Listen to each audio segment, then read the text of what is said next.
हरे कृष्णा, सर्वम कृष्णार्पणमस्तु। प्रभुपाद की जय, गुरु महाराज की जय, राधा पवन पटेशन की जय। ഗുരുവായൂർ മഞ്ജരീസിന്റെ മഹാഭാരത കഥയിലേക്ക് എല്ലാവർക്കും സ്വാഗതം. ഹരേ കൃഷ്ണ, നമസ്തേ, ഓം ശ്രീ മാത്രേ നമഃ.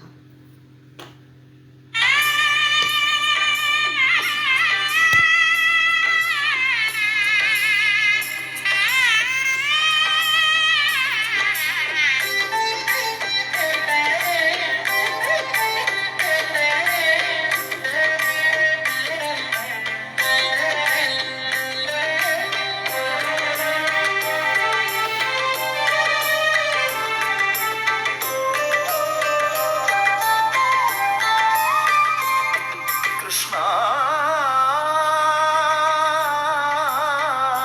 നിൻ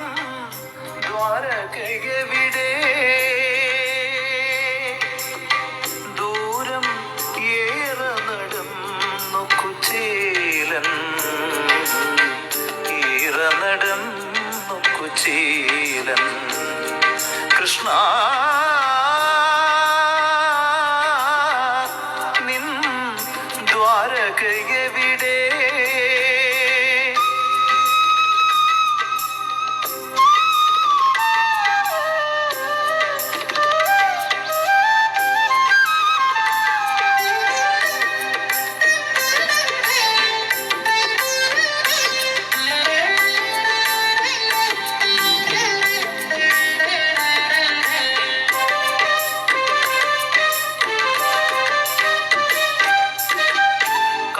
വെക്കാനി അവിൽ പൊതിയും കാലം കാത്തു സൂക്ഷിക്കുമേ ഓർമ്മകളും.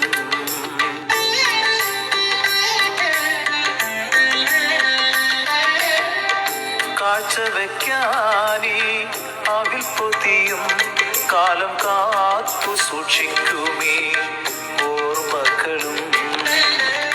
കീറക്കുടയും വടിയുമായി നിൻപുരം തേടി വരും നോക്കുചേരൻ. കീറക്കുടയും വടിയുമായി നിൻപുരം തേടി വരും നോക്കുചേരൻ. ദൂരം ഏറെ നടന്നൊക്കുചേലൻ, ഏറെ നടന്നൊക്കുചേലൻ. കൃഷ്ണ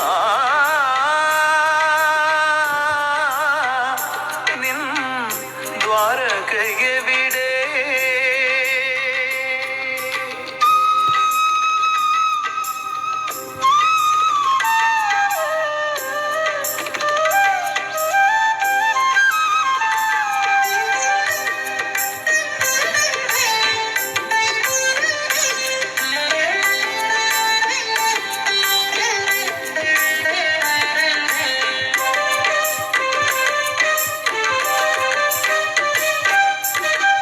സോപാനഗാന തിരതഴുകും സ്വർണത്താമര പോല സിംഹാസനത്തിൽ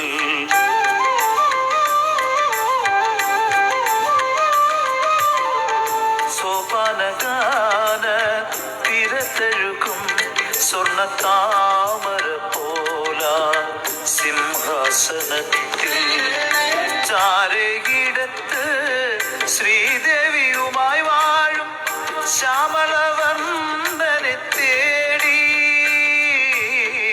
ചാരകിടത്ത് ശ്രീദേവിയുമായി വാഴും ശ്യാമളവർണ്ണനെ തേടി.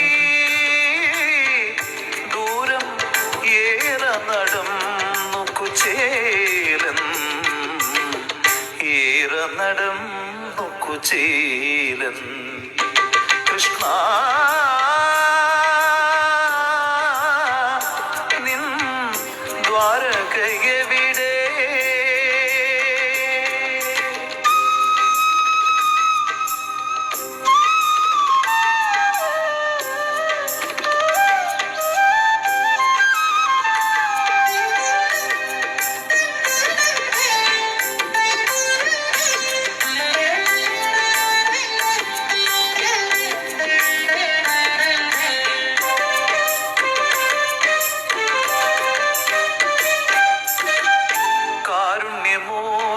മൂർത്തിതൻ കമ്രരൂപം ഒന്നു കാണുവാൻ കണ്ടുന്ന കൺകുളിർക്കാൻ.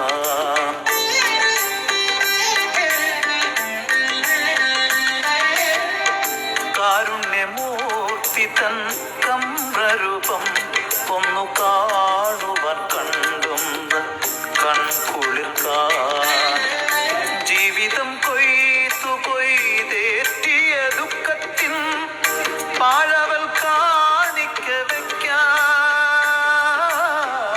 ജീവിതം കൊയ്തേറ്റിയ ദുഃഖത്തിൻ പാഴവൽ കാണിക്ക വയ്ക്കാൻ. കൃഷ്ണ പാദങ്ങൾ തേടും കുചേലൻ, പാദങ്ങൾ തേടും കുചേലൻ. കൃഷ്ണ നിൻ ദ്വാരകയെവിടെ? ദൂരം ഏറെ നടന്നു കുചേലൻ, ഏറെ നടന്നു കുചേലൻ. എനിക്കും ഒരുപാട് ഇഷ്ടമുള്ള ഒരു കീർത്തനമാണ്. നല്ല കീർത്തനം. ഭഗവാന്റെ എല്ലാ കീർത്തനങ്ങളും അതിമനോഹരമാണ്. ഭഗവാനെ കുറിച്ച് ആരെഴുതിയാലും ആര് വർണ്ണിച്ചാലും ആര് പാടിയാലും അത് മനോഹരമാണ്. എല്ലാവർക്കും അറിയാം, നാളെ പ്രസിദ്ധമായ ഗുരുവായൂർ ഏകാദശി ദിവസമാണ്. ഏകാദശി എന്താണ് എന്നുള്ളതിനെക്കുറിച്ചൊരു ചെറിയ വിവരണം ഞാൻ തരാം. നമുക്ക് കുറച്ചും കൂടെ ആധികാരികമായിട്ട് ഏകാദശി എടുക്കാൻ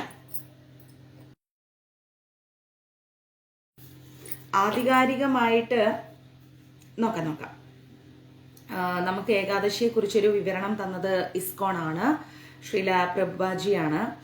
അപ്പം അതുകൊണ്ട് തന്നെ ആ രീതിയിൽ ഏകാദശി എടുക്കുമ്പോൾ നമുക്ക് കുറച്ചും കൂടെ ഒരു ആധികാരികത വരും നമ്മുടെ വ്രതാനുഷ്ഠാനങ്ങൾക്ക്. എല്ലാവരും ദിവസവും രാവിലെ ബെഡിലിരുന്നിട്ടാണെങ്കിലും ഒരു 2:45 ആവുമ്പം കിടന്നുകൊണ്ടാണെങ്കിലും 108 തവണ ഹരേ കൃഷ്ണ മഹാമന്ത്രം ജപിക്കുകയാണെങ്കിൽ അതിനൊരു എക്സ്ട്രാ പവറുണ്ട്. കാരണം നമ്മുടെ ശ്രീല പ്രഭുപാജി, ചൈതന്യ മഹാപ്രഭു ഒക്കെ നമുക്ക് പറഞ്ഞു തരുന്ന ഹരേ കൃഷ്ണ മഹാമന്ത്രത്തിന് യാതൊരു വിധത്തിലുള്ള റെസ്ട്രിക്ഷൻസും ഇല്ല, നിയമങ്ങളും ഇല്ല. നമുക്ക് എപ്പോൾ എവിടെ എങ്ങനെ വേണമെങ്കിലും ഇരുന്നിട്ട് ജപിക്കാൻ സാധിക്കും. അപ്പോൾ ഹരേ കൃഷ്ണ മഹാമന്ത്രത്തിലൂടെ ഭഗവാനെ നമുക്ക് എളുപ്പം കണക്ട് ചെയ്യാൻ സാധിക്കും. ഓക്കെ, ഭഗവാൻ ഇല്ലെങ്കിൽ പിന്നെ നമുക്ക് ഒന്നുമില്ല, എവിടെ എത്താൻ പറ്റില്ല. അപ്പോൾ നാളെ നമ്മുടെ മലയാളികൾക്ക് ഗുരുവായൂരപ്പനെ അറിയുന്ന എല്ലാവർക്കും ഏറ്റവും മധുരമായ ഒരു ദിവസമാണ് ഗുരുവായൂർ ഏകാദശി. ഗുരുവായൂർ ആ സമയത്ത് എത്താൻ പറ്റുന്നവർക്ക് അതിഭാഗ്യവാന്മാരാണ്, സുകൃതം ചെയ്തവരാണ്. കാരണം എന്ന് വെച്ച് കഴിഞ്ഞാൽ നാളെ 33 കോടി ദേവഗണങ്ങളും ഭഗവാനെ കാണാൻ ഗുരുവായൂർ മണ്ണിലെത്തുന്ന ദിവസമാണ്. നാളെ ഗുരുവായൂർ അമ്പലത്തിൽ ഭഗവാന്റെ പ്രതിഷ്ഠ നടന്ന ദിവസമാണ്. ഭഗവാന്റെ ഏറ്റവും പ്രിയപ്പെട്ട ഗുരുവായൂർ കേശവൻ ഭഗവാന്റെ അടുത്തേക്ക് പോയ ദിവസമാണ്. മേൽപ്പത്തൂർ തിരുമേനി നാരായണീയം സമർപ്പണം ചെയ്ത ദിവസമാണ്.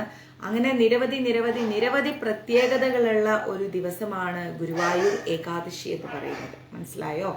ആ ഏകാദശി ദിവസം ഭഗവാനെ കാണാൻ സാധിക്കുക, ഭഗവാനുമായിട്ട് ഒരു മിനിറ്റെങ്കിലും ആ മണ്ണിൽ ഇരിക്കാൻ സാധിക്കുക എന്നൊക്കെ പറയുന്നത് വളരെ സന്തോഷകരമായ ഒരു സമയം തന്നെയാണ്. അപ്പോൾ എന്ത് വന്നാലും ശരി, നാളത്തെ ഏകാദശി ആരും മുടക്കരുത്.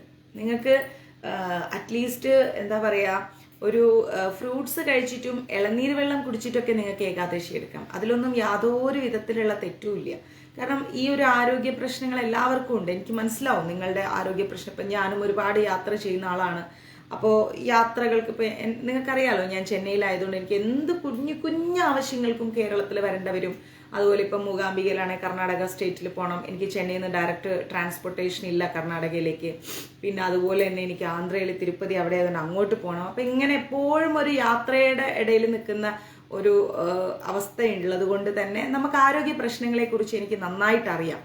അപ്പം നിങ്ങൾ എന്ത് ചെയ്യണമെന്ന് ഓർത്ത് കഴിഞ്ഞാൽ, വെളുപ്പിനെ 2:45 മുതൽ ഇന്ന് വരെ ചെയ്തില്ലെങ്കിലും നാളെ ഏകാദശി മുതൽ 2:45 നമ്മൾ ഹരേ കൃഷ്ണ മഹാമന്ത്രം 108 പ്രാവശ്യമെങ്കിലും ഏറ്റവും കുറഞ്ഞത് ജപിച്ചിരിക്കും. എൻ്റെ ജീവിത പ്രശ്നങ്ങൾ മാറാൻ, എൻ്റെ ഒരുപാട് കർമ്മഫലങ്ങൾ തീരാൻ, എനിക്ക് സമാധാനം ലഭിക്കാൻ, സന്തോഷം ലഭിക്കാൻ, അങ്ങനെ അതെ നാളെ ഗീത അർജുനന് പറഞ്ഞു കൊടുത്ത ദിവസമാണ്. അങ്ങനെ നിരവധി പ്രത്യേകതകളുണ്ട്. അപ്പോൾ നാളെ മുതൽ ഞാനത് ചെയ്തിരിക്കും എന്നൊരു എന്താ പറയാ, ഒരു സത്യം ചെയ്തു കഴിഞ്ഞാൽ അത് ജീവിതത്തിൽ വലിയൊരു മാറ്റം കൊണ്ടുവരും. മനസ്സിലായില്ലേ?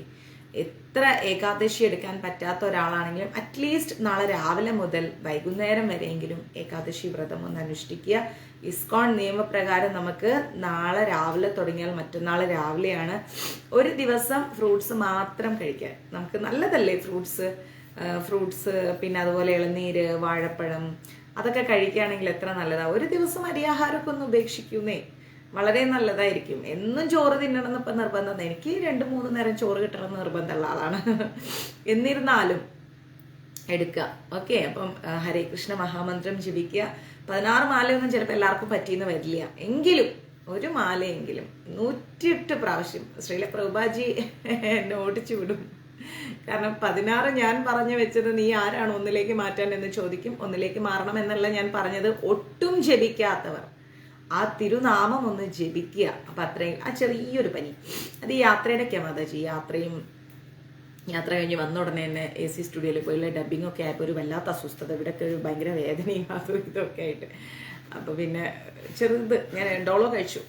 അതുകൊണ്ടാണ് പല സ്ഥലങ്ങളിലുള്ള വെള്ളം മാറിയില്ല, കുളിയും അതും ഇതൊക്കെ ആകുമ്പോഴേ സ്വാഭാവികമായിട്ടുണ്ടാവും. പിന്നെ ഈ ക്ലൈമറ്റ് ചേഞ്ച്, ഇവിടെ നല്ല മഞ്ഞ ഇപ്പം ചെന്നൈയിൽ. അപ്പം അങ്ങനെയൊക്കെ ഉണ്ടായിട്ടുള്ളൊരു ചെറിയത്.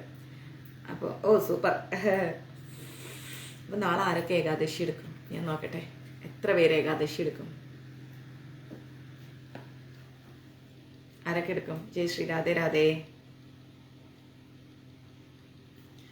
പിന്നെ ഇന്നലെ നമുക്ക് പാലക്കാട് വെച്ചിട്ട് ഗുരുവായൂർ മഞ്ജരീസ് കുടുംബത്തിന് കാർത്യായനി ദേവി പുരസ്കാരം ലഭിച്ചു. അതൊന്നെടുത്ത ബിന്ദുമ്മ. കാർത്യായനി ദേവി പുരസ്കാരം ലഭിച്ചു. ഇത് ഒരാൾക്കല്ല, ഗുരുവായൂർ മഞ്ജരീസിന് മൊത്തത്തിലുള്ളതാണ്. അപ്പോൾ അത് വളരെ സന്തോഷകരമായിരിക്കും. ഞാൻ സനിഷ മാതാജി, ലില്ലി മാതാജി എല്ലാവരും എടുക്കും. കുറേ മെസ്സേജൊക്കെ നോക്കാനുണ്ട്, ഞാൻ നോക്കാം കേട്ടോ. ഇതാണ് കാർത്യായനി ദേവി പുരസ്കാരം. ഇത് ഗുരുവായൂർ മഞ്ജരീസ് കുടുംബത്തിന് ലഭിച്ചതാണ്. എല്ലാവർക്കും എല്ലാ അനുഗ്രഹങ്ങളും ഉണ്ടാവട്ടെ. ഭഗവാൻ നമുക്ക് എല്ലാവർക്കും നൽകിയതാണിത്. ഒരാൾക്ക് മാത്രമല്ല, ഇത് എല്ലാവർക്കും കൂടി ഉള്ളതാണ്. അപ്പോൾ അതും ഞാൻ കാണിച്ചതാണ്. കാര്യങ്ങളൊക്കെ വളരെ ഭംഗിയായിരുന്നു. സപ്താഹവേദിയിൽ വെച്ച് ലഭിച്ചു നമ്മൾക്കത് എന്നുള്ളത് അതിലേറെ സന്തോഷമാണ്. കാരണം ഇതൊന്നും ഞാൻ ക്ലാസ് എടുക്കുന്നുണ്ടെങ്കിലും എൻ്റെ കോൺട്രിബ്യൂഷൻസ് എല്ലാം ശ്രീല പ്രഭുപാജിയുടെ വാക്കുകളാണ്. ഭഗവാന്റെ കാരുണ്യമാണ്. സ്നേഹിക്കാൻ അറിയുന്ന, ചേർത്ത് പിടിക്കാൻ അറിയുന്ന, ഭഗവാൻ ഏറ്റവും ഇഷ്ടപ്പെട്ട കുറേ നല്ല ഭക്തരുടെ ഒരു കുടുംബത്തിന് ലഭിച്ച ഒരു അനുഗ്രഹമാണ്. ഇത്രയും പേരെടുക്കുന്നുണ്ട് ഏകാദശി. ഒരുപാട് സന്തോഷം. ഭഗവാനെ സ്നേഹിക്കുന്ന എല്ലാവരും ഏകാദശി എടുക്കുക, അത്രയും ഞാൻ പറയും. ഓക്കെ, പിന്നെ നാളെ രാവിലെ ഏകാദശി ദിവസമായതുകൊണ്ട് നാളെ രാവിലെ 3 മണിക്ക് നമുക്ക് ക്ലാസ് ഉണ്ടാവും. നാളെ ഭഗവത്ഗീത ഭഗവാൻ ഉപദേശിച്ചു കൊടുത്ത ദിവസമാണ്. മാതാജി നാളെ രാവിലെ മാതാജി സൂര്യോദയം മുതൽ നിർജ്ജലം, അതായത് ഒന്നും കഴിക്കാതെ എടുക്കാൻ സാധിക്കുന്നില്ല എന്നാണെങ്കിൽ മാതാജി എന്ത് ചെയ്യാന്നറിയാമോ? ഫ്രൂട്ട്സ് ഇതൊക്കെ എടുക്കുക. സൂപ്പർ ബിന്ദു മാതാജി. ഫ്രൂട്ട്സ് ഒക്കെ കഴിക്കുക. ഇത് കഴിക്കരുത്. കടുക്, പപ്പടത്തിൽ ഉഴുന്നുണ്ട്, ധാന്യങ്ങൾ, ഗോതമ്പ്, ചെറുപയർ, അങ്ങനെയുള്ള സംഭവങ്ങളൊന്നും കഴിക്കരുത്. കടല, റവ, ഇതൊന്നും കഴിക്കരുത് കേട്ടോ. വീഡിയോ എടുത്തില്ല മാതാജി, അവരെടുത്തിട്ടുണ്ട്, ഞാൻ ഇട്ട് തരാം. അങ്ങനെയുള്ള സാധനങ്ങളൊക്കെ ഒഴിവാക്കിയിട്ട് മാതാജി എന്താ കഴിക്കണമെന്ന് വെച്ച് കഴിഞ്ഞാൽ കപ്പയില്ലേ, കപ്പ കഴിക്കാം. പിന്നെ ഇത് കപ്പ, വാഴപ്പഴം, ഇളനീര്, മറ്റേ ഇതിലെന്താ പേര്, സാവധാനം എന്താ പറയാ, സാവുനരി എന്നൊക്കെ പറയില്ലേ, അങ്ങനെയുള്ള സംഭവങ്ങൾ അതൊക്കെ കഴിക്കാം. ഇനി എന്തെങ്കിലും കഴിക്കാൻ പാടില്ലാത്തതുണ്ടോ എന്ന് കഴിക്കുന്നതിനേക്കാളും മുന്നേ അങ്ങനെ എടുക്കുന്നുണ്ടെങ്കിൽ ഒന്നെനിക്ക് വിളിച്ചോളൂ. നാളെ ഒരു 3 മണി മുതൽ വിളിക്കണ്ട, ഞാൻ ഷൂട്ടിലായിരിക്കും. അതിൻ്റെ മുന്നേ ഒന്ന് വിളിച്ചോളൂ കേട്ടോ. അപ്പോൾ എല്ലാവർക്കും എൻ്റെയും ഗുരുവായൂർ മഞ്ജരീസിൻ്റെയും ഹൃദയം നിറഞ്ഞ ഗുരുവായൂർ ഏകാദശി ദിനാശംസകൾ ഇൻ അഡ്വാൻസ്. എല്ലാവർക്കും ഗുരുവായൂരപ്പൻ്റെ അനുഗ്രഹം ഉണ്ടാവട്ടെ, കാരുണ്യം ഉണ്ടാവട്ടെ. അയ്യോ, നല്ല കാര്യമല്ലേ ഭക്തി എന്ന് പറഞ്ഞിട്ട് കളിയാക്കുക എന്ന് പറയുന്നത്. വളരെ സന്തോഷമുള്ള കാര്യമല്ലേ. മധുരക്കിഴങ്ങ് കഴിക്കാം, മധുരക്കിഴങ്ങ് കഴിക്കാം, ഉരുളക്കിഴങ്ങ്, മധുരക്കിഴങ്ങൊക്കെ കഴിക്കാം. ചൗവരി, അതന്നെ ചൗവരി. യോഗട്ട് തൈര് കഴിക്കാം, കുഴപ്പമില്ല. യോഗട്ട് എന്ന് പറയുന്ന തൈരിൻ്റെ വേറൊരു വേർഷൻ അല്ലേ? ഇല്ല, ഗോതമ്പ് കഴിക്കരുത്, വീറ്റ് കഴിക്കാൻ പാടില്ല. ഗോതമ്പ് ഇത് എന്താ പറയുക, സൂപ്പർ. ഇന്നും ഒരു നേരമേ അരിയാഹാരം കഴിക്കാൻ പാടൂ. നാളെ ഇന്ന് ദ്വാദശി ആയതുകൊണ്ട് ഒരു നേരം അരിയാഹാരം കഴിക്കുക. കാരണം നമുക്ക് ഡൈജഷൻ ആവില്ല അരിയാഹാരം, അതുകൊണ്ടാണ്.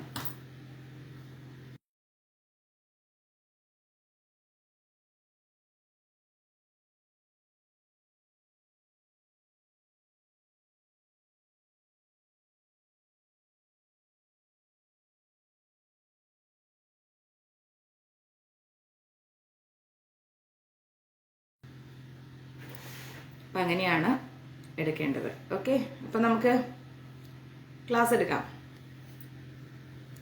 നമ്മൾ പഠിക്കുന്നത് ശ്രീ മഹാഭാരതമാണ്. നാളെ രാവിലെ നിങ്ങൾക്കൊരു സ്പെഷ്യൽ സർപ്രൈസ് ഉണ്ട്. 3 മണിക്ക് ലൈവിൽ എത്തുന്നവർക്ക് ഒരു സ്പെഷ്യൽ സർപ്രൈസ് ഉണ്ട്. ഓക്കെ, ജ്യൂസ് കഴിക്കാലോ? ബദാം കഴിക്കാം, ജ്യൂസ് കഴിക്കാം, ബദാം ജ്യൂസ് കഴിക്കാം, ബദാം കഴിക്കാം. ഓക്കെ, അപ്പോൾ ശ്രീ മഹാഭാരതത്തിലെ ശാന്തി പർവ്വത്തില് നമുക്ക് പഠിക്കുന്നത് വൃതവധം എന്ന ഒരു അധ്യായമാണ്. ഓക്കെ, വൃതവധം എന്താണ്? വൃതവധം എന്നുള്ളത് നമുക്ക് നോക്കാം. ഒരു മിനിറ്റ്, ഒറ്റ സെക്കൻഡ് പറയൂ. ഹലോ, ക്ലാസ്സിലാണോ? പറഞ്ഞോ. കൊടുത്തിട്ടുണ്ട്.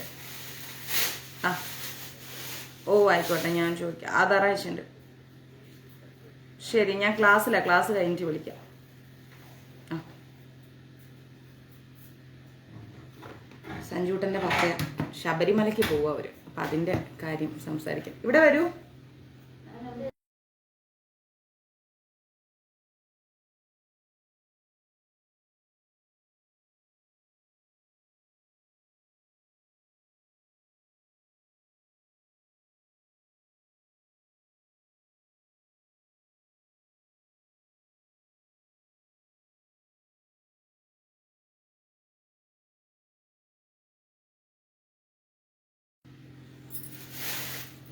നട്ട്സ് കഴിക്കാമല്ലോ മാതാജി, നട്ട്സ് കഴിക്കണേ, കുഴപ്പമൊന്നുമില്ല. അപ്പോൾ വൃദ്ധവധം എന്നാൽ എന്താണ് നമുക്കതൊന്ന് നോക്കാം. ധർമ്മപുത്രര് നമ്മുടെ ഭീഷ്മ പിതാമഹനോട് ഒരുപാട് കാര്യങ്ങൾ ചോദിക്കുന്നുണ്ട് അല്ലെ? എന്താണ് ഭീഷ്മ പിതാമഹനോട് ചോദിക്കുന്നത്? അദ്ദേഹം ധർമ്മത്തെക്കുറിച്ച് ഒരുപാട് അറിയുന്ന ഒരു വ്യക്തിത്വമാണ്. അപ്പം ആ ധാർമ്മികതയെക്കുറിച്ചാണ് ധർമ്മപുത്രൻ ചോദിക്കുന്നത്. ധർമ്മപുത്രന്റെ സംശയങ്ങളിലൂടെ നമ്മളും അത് മനസ്സിലാക്കുന്നു. അതെ, വെളുപ്പിന് 3 മണിക്ക് ബ്രഹ്മമുഹൂർത്തത്തിൽ. അപ്പോ ചോദിക്കുകയാണ്, ഇത്രയും ജ്ഞാനിയും ധർമ്മിഷ്ഠനും വിഷ്ണു ഭക്തനുമായ വൃദ്ധനെ എന്തിനാണ്, എങ്ങനെയാണ് ദേവേന്ദ്രൻ വധിച്ചത്? വളരെ ജ്ഞാനിയാണ്, നല്ല ധാർമ്മികനാണ്, വിഷ്ണു ഭക്തനാണ്. അങ്ങനെയുള്ള ഒരു വൃദ്ധനെ എന്തിനാണ് ദേവേന്ദ്രൻ വധിച്ചത്? ന്യായമായ ചോദ്യം അല്ലെ? അതിന് മറുപടിയായിട്ട് വൃദ്ധവധ വൃത്താന്തം കേൾക്കണം. വൃദ്ധവധ വൃത്താന്തത്തെ കുറിച്ച് ഭീഷ്മ പിതാമഹൻ ധർമ്മപുത്രന് പറഞ്ഞു കൊടുക്കുകയാണ്. യുധിഷ്ഠിര, ഒരാളുടെ ജനന മരണങ്ങൾ അടക്കമുള്ള ലോകാനുഭവങ്ങൾക്കെല്ലാം കാരണം അയാളുടെ പ്രാരാബ്ധമായിരിക്കുന്ന അനുഭവങ്ങളാണ്. ശ്രദ്ധിച്ചു കേൾക്കണം കേട്ടോ. ഒരാളുടെ ജനനമായാലും ശരി, മരണമായാലും ശരി, അങ്ങനെയുള്ള കാര്യങ്ങൾക്ക് സുഷാ മാതാജി വിളിച്ചിരുന്നില്ലേ? അത് ഞാൻ ക്ലാസ്സിലായതുകൊണ്ട് നോക്കട്ടെ, മാതാജിക്ക് ഞാൻ പറഞ്ഞുതരാം എപ്പോഴാന്നുള്ളത്. ഒരാളുടെ ജനനമായാലും ശരി, മരണമായാലും ശരി, ഇങ്ങനെയുള്ള ഈ ലോകാനുഭവങ്ങൾക്കെല്ലാം കാരണം അയാളുടെ ജീവിതത്തിലെ പ്രാരാബ്ധങ്ങൾ അടങ്ങുന്ന അനുഭവങ്ങളാണ്. ഒരാൾ നല്ല വിവരമുള്ള ജ്ഞാനിയാണെന്നോ ജീവമുക്തനാണെന്നോ ആയാലും പ്രാരാബ്ധം ഇല്ലാതാവുന്നില്ല അല്ലെ? എല്ലാവർക്കും പ്രാരാബ്ധങ്ങളുണ്ട്. എത്ര വലിയ അറിവുള്ള വ്യക്തിക്കും പ്രാരാബ്ധമുണ്ട്. ഓക്കെ, ആ നിലയ്ക്ക് വൃദ്ധനും ഇന്ദ്രന്റെ കൈകൊണ്ട് മരിക്കണം എന്നുള്ളൊരു തീരുമാനിച്ച കാര്യമായിരുന്നു. എല്ലാവരും മരിക്കും, നമ്മളെല്ലാവരും മരിക്കും. അപ്പം ഇവിടെ വൃദ്ധൻ മരിക്കണം എന്നുള്ളത് അത് ഇന്ദ്രന്റെ കൈകൊണ്ടായിരിക്കണം എന്നുള്ളത് നേരത്തെ തീരുമാനിച്ച കാര്യമായിരുന്നു. വൃദ്ധൻ ഒരു വലിയ ജ്ഞാനിയാണ്, ധർമ്മനിഷ്ഠനാണ്, ഒക്കാണ്. പക്ഷെ അയാളില് അഹംഭാവം അതിനനുസരിച്ച് തന്നെ ഉണ്ടായിരുന്നു. ഒരാൾക്ക് എത്ര അറിവുണ്ടായിട്ടും കാര്യമില്ല, അയാൾക്കുള്ളിൽ അഹംഭാവം വന്നാൽ അത് തീർന്നു. നമ്മൾ ഒരിക്കലും ഞാനെന്ന ഭാവത്തിൽ ജീവിക്കരുത്. അഹംഭാവം ഇല്ലാതെ ജീവിക്കുകയാണെങ്കിൽ സമാധാനം ഉണ്ടാവും ജീവിതത്തിൽ. അഹംഭാവത്തോടു കൂടി ജീവിക്കുകയാണെങ്കിൽ തീർന്ന്. ഈ കാണുന്ന ആരോഗ്യവും പണവും പേരും പ്രശസ്തിയും സൗന്ദര്യവും സ്ഥാനമാനങ്ങളും ഒന്നും നമുക്ക് എപ്പോഴും ഉണ്ടായിക്കോണമെന്നില്ല. ഒരാൾക്കും അത് കാലാകാലം നിലനിന്നിട്ടില്ല. ഏത് വലിയ ഉയർന്ന അവസ്ഥയിൽ ജീവിക്കുന്ന ഒരു വ്യക്തിക്കും ഒരു അവസാന ദിവസമുണ്ട്. അതുകൊണ്ട് ഒരിക്കലും നമ്മൾ ഈ ഭൂമിയിലുള്ള ഒന്നും നമ്മുടെ കയ്യിലുണ്ട് എന്ന് കരുതിയിട്ട് അഹംഭാവം പാടില്ല. മനസ്സിലായില്ലേ? നമ്മൾക്കുള്ളിലുള്ള ഭക്തി പോലും ചിലപ്പം എനിക്ക് ഇത്രയും ഗ്രന്ഥങ്ങൾ അറിയാം, ഞാൻ ഇങ്ങനെയൊക്കെ ഇരിക്കുന്ന ഒരാളാണ് എന്ന ഭാവത്തിൽ ഇരുന്ന് കഴിഞ്ഞാൽ എന്താ ഉണ്ടാവാന്നറിയോ? ആ അഹംഭാവം അവനുള്ളിൽ വന്നാൽ ആ ഈശ്വരൻ പോലും നമ്മളിൽ നിന്ന് ഇറങ്ങിപ്പോവും. അതോടുകൂടി നമ്മൾ ഒന്നുമില്ലാത്ത വ്യക്തിയായി മാറും. അപ്പൊ അഹംഭാവം എന്ന് പറയുന്നത് ഒരിക്കലും ഉണ്ടാവരുത്. അപ്പോ വലിയ മായാവിയായിരുന്ന വൃദ്ധൻ ബ്രാഹ്മണരെയും ദേവന്മാരെയും ഉപദ്രവിച്ചുകൊണ്ട് സൽക്കർമ്മങ്ങൾക്കെല്ലാം വിഷമം ഉണ്ടാക്കി തീർത്തിട്ടുണ്ട്. വലിയ ജ്ഞാനിയായിട്ട് കാര്യമില്ല. അദ്ദേഹത്തിന് അഹംഭാവം ഉള്ളത് കൊണ്ട് അദ്ദേഹം വലിയ മായാവിയായിരുന്നിട്ടും കാര്യമില്ല. ബ്രാഹ്മണരെയും ദേവന്മാരെയും ഒക്കെ ഉപദ്രവിച്ചു കൊണ്ടിരിക്കുന്ന ജോലിയായിരുന്നു അയാൾക്ക്. അങ്ങനെ അയാൾ കുറേ വിഷമങ്ങൾ ഉണ്ടാക്കി തീർത്തിട്ടുണ്ട്. അതുകൊണ്ട് ലോകത്തിന്റെ സ്ഥിതിക്ക് വേണ്ടിയിട്ട്, സമാധാനത്തിന് വേണ്ടിയിട്ട് ഇന്ദ്രൻ എന്ത് ചെയ്തു? വൃദ്ധനെ വധിക്കാൻ തീർച്ചപ്പെടുത്തി. അദ്ദേഹം ഇത്രയും ദ്രോഹിക്കുമ്പോ പിന്നെ വൃദ്ധനെ എന്തായാലും വധിക്കണമെന്ന് നമ്മുടെ ഇന്ദ്രൻ തീരുമാനിക്കുകയാണ്. ദേവകളോടുകൂടി യുദ്ധത്തിന് വന്നു. മനസ്സിലായില്ലേ? ദേവന്മാരോട് കൂടിയാണ് വൃദ്ധൻ യുദ്ധത്തിന് വരുന്നത്. എങ്കിലും അതത്ര എളുപ്പമായ ഒരു കാര്യമല്ല. കാരണം അയാൾ വലിയ മായാവിയാണ്, നല്ല കഴിവുള്ള വ്യക്തിയാണ്. അപ്പൊ എളുപ്പം അയാളെ വധിക്കുക എന്ന് പറയുന്നതും ഒരു ഒരു ഈസി ആയ ഒരു കാര്യമല്ല. എങ്കിലും എന്താ ചെയ്യുന്നത്? 500 യോജന പൊക്കമുണ്ട്, പിന്നെയോ 3 യോജന വിസ്താരമുള്ള ഒരു വലിയ പർവ്വതം പോലത്തെ ഒരു രൂപം എടുത്തിട്ടാണ് വൃദ്ധൻ യുദ്ധത്തിന് വരുന്നത്. ആലോചിച്ച് നോക്കണം, ഇത്രയും വലിയ രൂപത്തിലാണ് വൃദ്ധൻ എവിടെ വരുന്നത്? യുദ്ധം ചെയ്യാൻ വേണ്ടി വരുന്നത്. ദേവകളെല്ലാം ആദ്യം അത് കണ്ട് ഒന്ന് പേടിച്ചു. ദേവന്മാരെല്ലാം അത് കണ്ട് പേടിച്ച്. പിന്നീട് എന്താ ഉണ്ടായത്? ഭയങ്കരമായൊരു യുദ്ധം നടക്കുകയാണ് അവിടെ. വൃദ്ധന്റെ ആ ഒരു വിക്രമം കണ്ടിട്ട് പേടിച്ച ദേവന്മാർ എന്ത് ചെയ്ത്? നേരെ മഹാദേവന്റെ അടുത്തേക്ക് വന്നു. ഈ രൂപവും ഭാവവും ഒക്കെ കണ്ടപ്പോ ദേവന്മാർ ഓടി മഹാദേവന്റെ അടുത്ത് വന്നു. എന്നിട്ടോ ലോകത്തിന്റെ സമാധാനത്തിന് വേണ്ടിയിട്ട് വൃദ്ധനെ കൊന്നു തരണമെന്ന് മഹാദേവനോട് അപേക്ഷിക്കുകയാണ്. അപ്പോ ഭഗവാന്റെ മഹാദേവന്റെ ഒരു തേജസ് ഒരു ജ്വരമായിട്ട് മാറിയിട്ട് ഇന്ദ്രനിലേക്ക് കയറുകയാണ്. മനസ്സിലായില്ലേ? വിഷ്ണു എന്ത് ചെയ്ത്? നമ്മുടെ മഹാവിഷ്ണു തേജസ് ലോകരക്ഷയ്ക്കായിട്ട് ഇന്ദ്രന്റെ വജ്രായുധത്തിലേക്കും കയറി. വിഷ്ണുവിന്റെ തേജസ് ഇന്ദ്രന്റെ വജ്രായുധത്തിലേക്കും മഹാദേവന്റെ തേജസ് നേരെ വൃദ്ധനിലേക്കും പ്രവേശിച്ചു. ജ്വരം ബാധിച്ചതോടുകൂടി, അതായത് പനി, ജ്വരം എന്ന് പറഞ്ഞാൽ പനി, മഹാദേവന്റെ ഒരു തേജസ് ജ്വരമായിട്ട് മാറിയിട്ടാണ് വൃദ്ധനിലേക്ക് കയറുന്നത്. നേരെ ഇന്ദ്രന്റെ വജ്രായുധത്തിലേക്ക് മഹാവിഷ്ണുവിന്റെ ഒരു തേജസ്സും കയറി. അപ്പൊ എത്ര വലിയ ആളാണെങ്കിലും ശാരീരിക അസ്വസ്ഥതകൾ വന്നു കഴിഞ്ഞാൽ വയ്യാണ്ടാവും. അപ്പോ ജ്വരം ബാധിച്ചപ്പോ വൃദ്ധന് ഒരുപാട് വിഷമങ്ങൾ ഇങ്ങനെ അനുഭവപ്പെട്ടു. മഹാദേവന്റെ ജ്വരമാണ് കയറുന്നത്. അപ്പൊ കുറെ വിഷമങ്ങൾ വന്നു. ശാരീരികമായിട്ട് ശക്തിയൊക്കെ ഇങ്ങനെ ക്ഷയിക്കാൻ തുടങ്ങി, കുറഞ്ഞു കുറഞ്ഞു പോകാൻ തുടങ്ങി.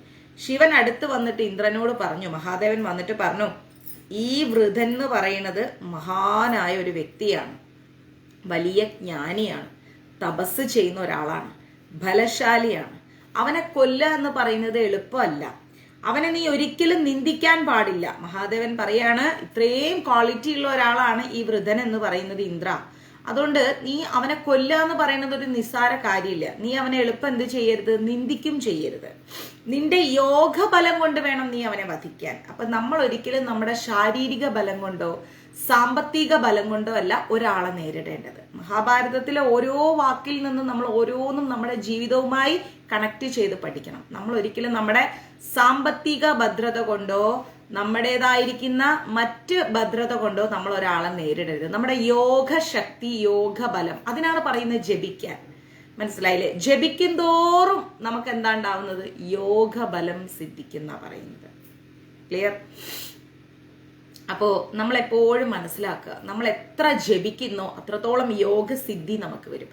ആ യോഗസിദ്ധി കൊണ്ട് നമ്മുടെ ഹൃദയം ഒന്ന് വേദനിച്ചാൽ ആ ഒരു നോട്ടം മതി ചിലപ്പം നമ്മളെ ഹൃദയം വേദനിപ്പിച്ച വ്യക്തി തന്നെ ഇല്ലാതായി പോകാൻ. അങ്ങനെ ഇല്ലാതായി പോകണമെന്നല്ല നമ്മൾ ആഗ്രഹിക്കുന്നത്. അതായത് അവര് മരിച്ചു പോകണമെന്നല്ല കേട്ടോ പറയുന്നത്.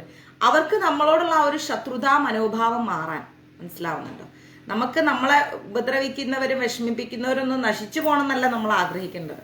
അവരുടെ ഹൃദയത്തിൽ നിന്ന് ആ ശത്രു സ്ഥാനത്ത് നിന്ന് നമ്മൾ മാറി നിൽക്കണം. നമ്മളോടുള്ള ആ ഒരു വെറുപ്പ് സ്ഥാനത്ത് നിന്ന് നമ്മൾ മാറി നിൽക്കണം. അപ്പൊ നമ്മളോടൊരു സ്നേഹമായിരിക്കുന്ന ഒരവസ്ഥ, ഇല്ലെങ്കിൽ നമ്മളെ കുറിച്ച് ഓർക്കേ ചെയ്യണ്ട, അങ്ങനെ ഒരവസ്ഥ അത്രയും കിട്ടിയാൽ മതി. ഞാൻ എപ്പോഴും അങ്ങനെയാണ് ആഗ്രഹിക്കാറ്. നമ്മളോട് ദേഷ്യമുള്ള വ്യക്തികൾ നശിച്ചു പോകണം നമ്മൾ ആഗ്രഹിക്കില്ല. അവരുടെ മനസ്സിൽ നമുക്ക് ആ ശത്രു സ്ഥാനം അത് വേണ്ട. ഒന്നുകിൽ അവർ നമ്മളെ മറന്നോട്ടെ, അല്ലെങ്കിൽ നമ്മളോട് ആ ദേഷ്യഭാവം വെടിഞ്ഞ് ഒരു മിത്രഭാവത്തിലേക്ക് അവർ വന്നോട്ടെ, ഇത്രയും മതി. അപ്പൊ ഇവിടെ ഭഗവാൻ പറഞ്ഞു കൊടുക്കുന്ന എന്താണ്? ഇന്ദ്ര, അത് യോഗബലം കൊണ്ട് വേണം നീ അത് നേടിയെടുക്കാൻ. മനസ്സിലായേ?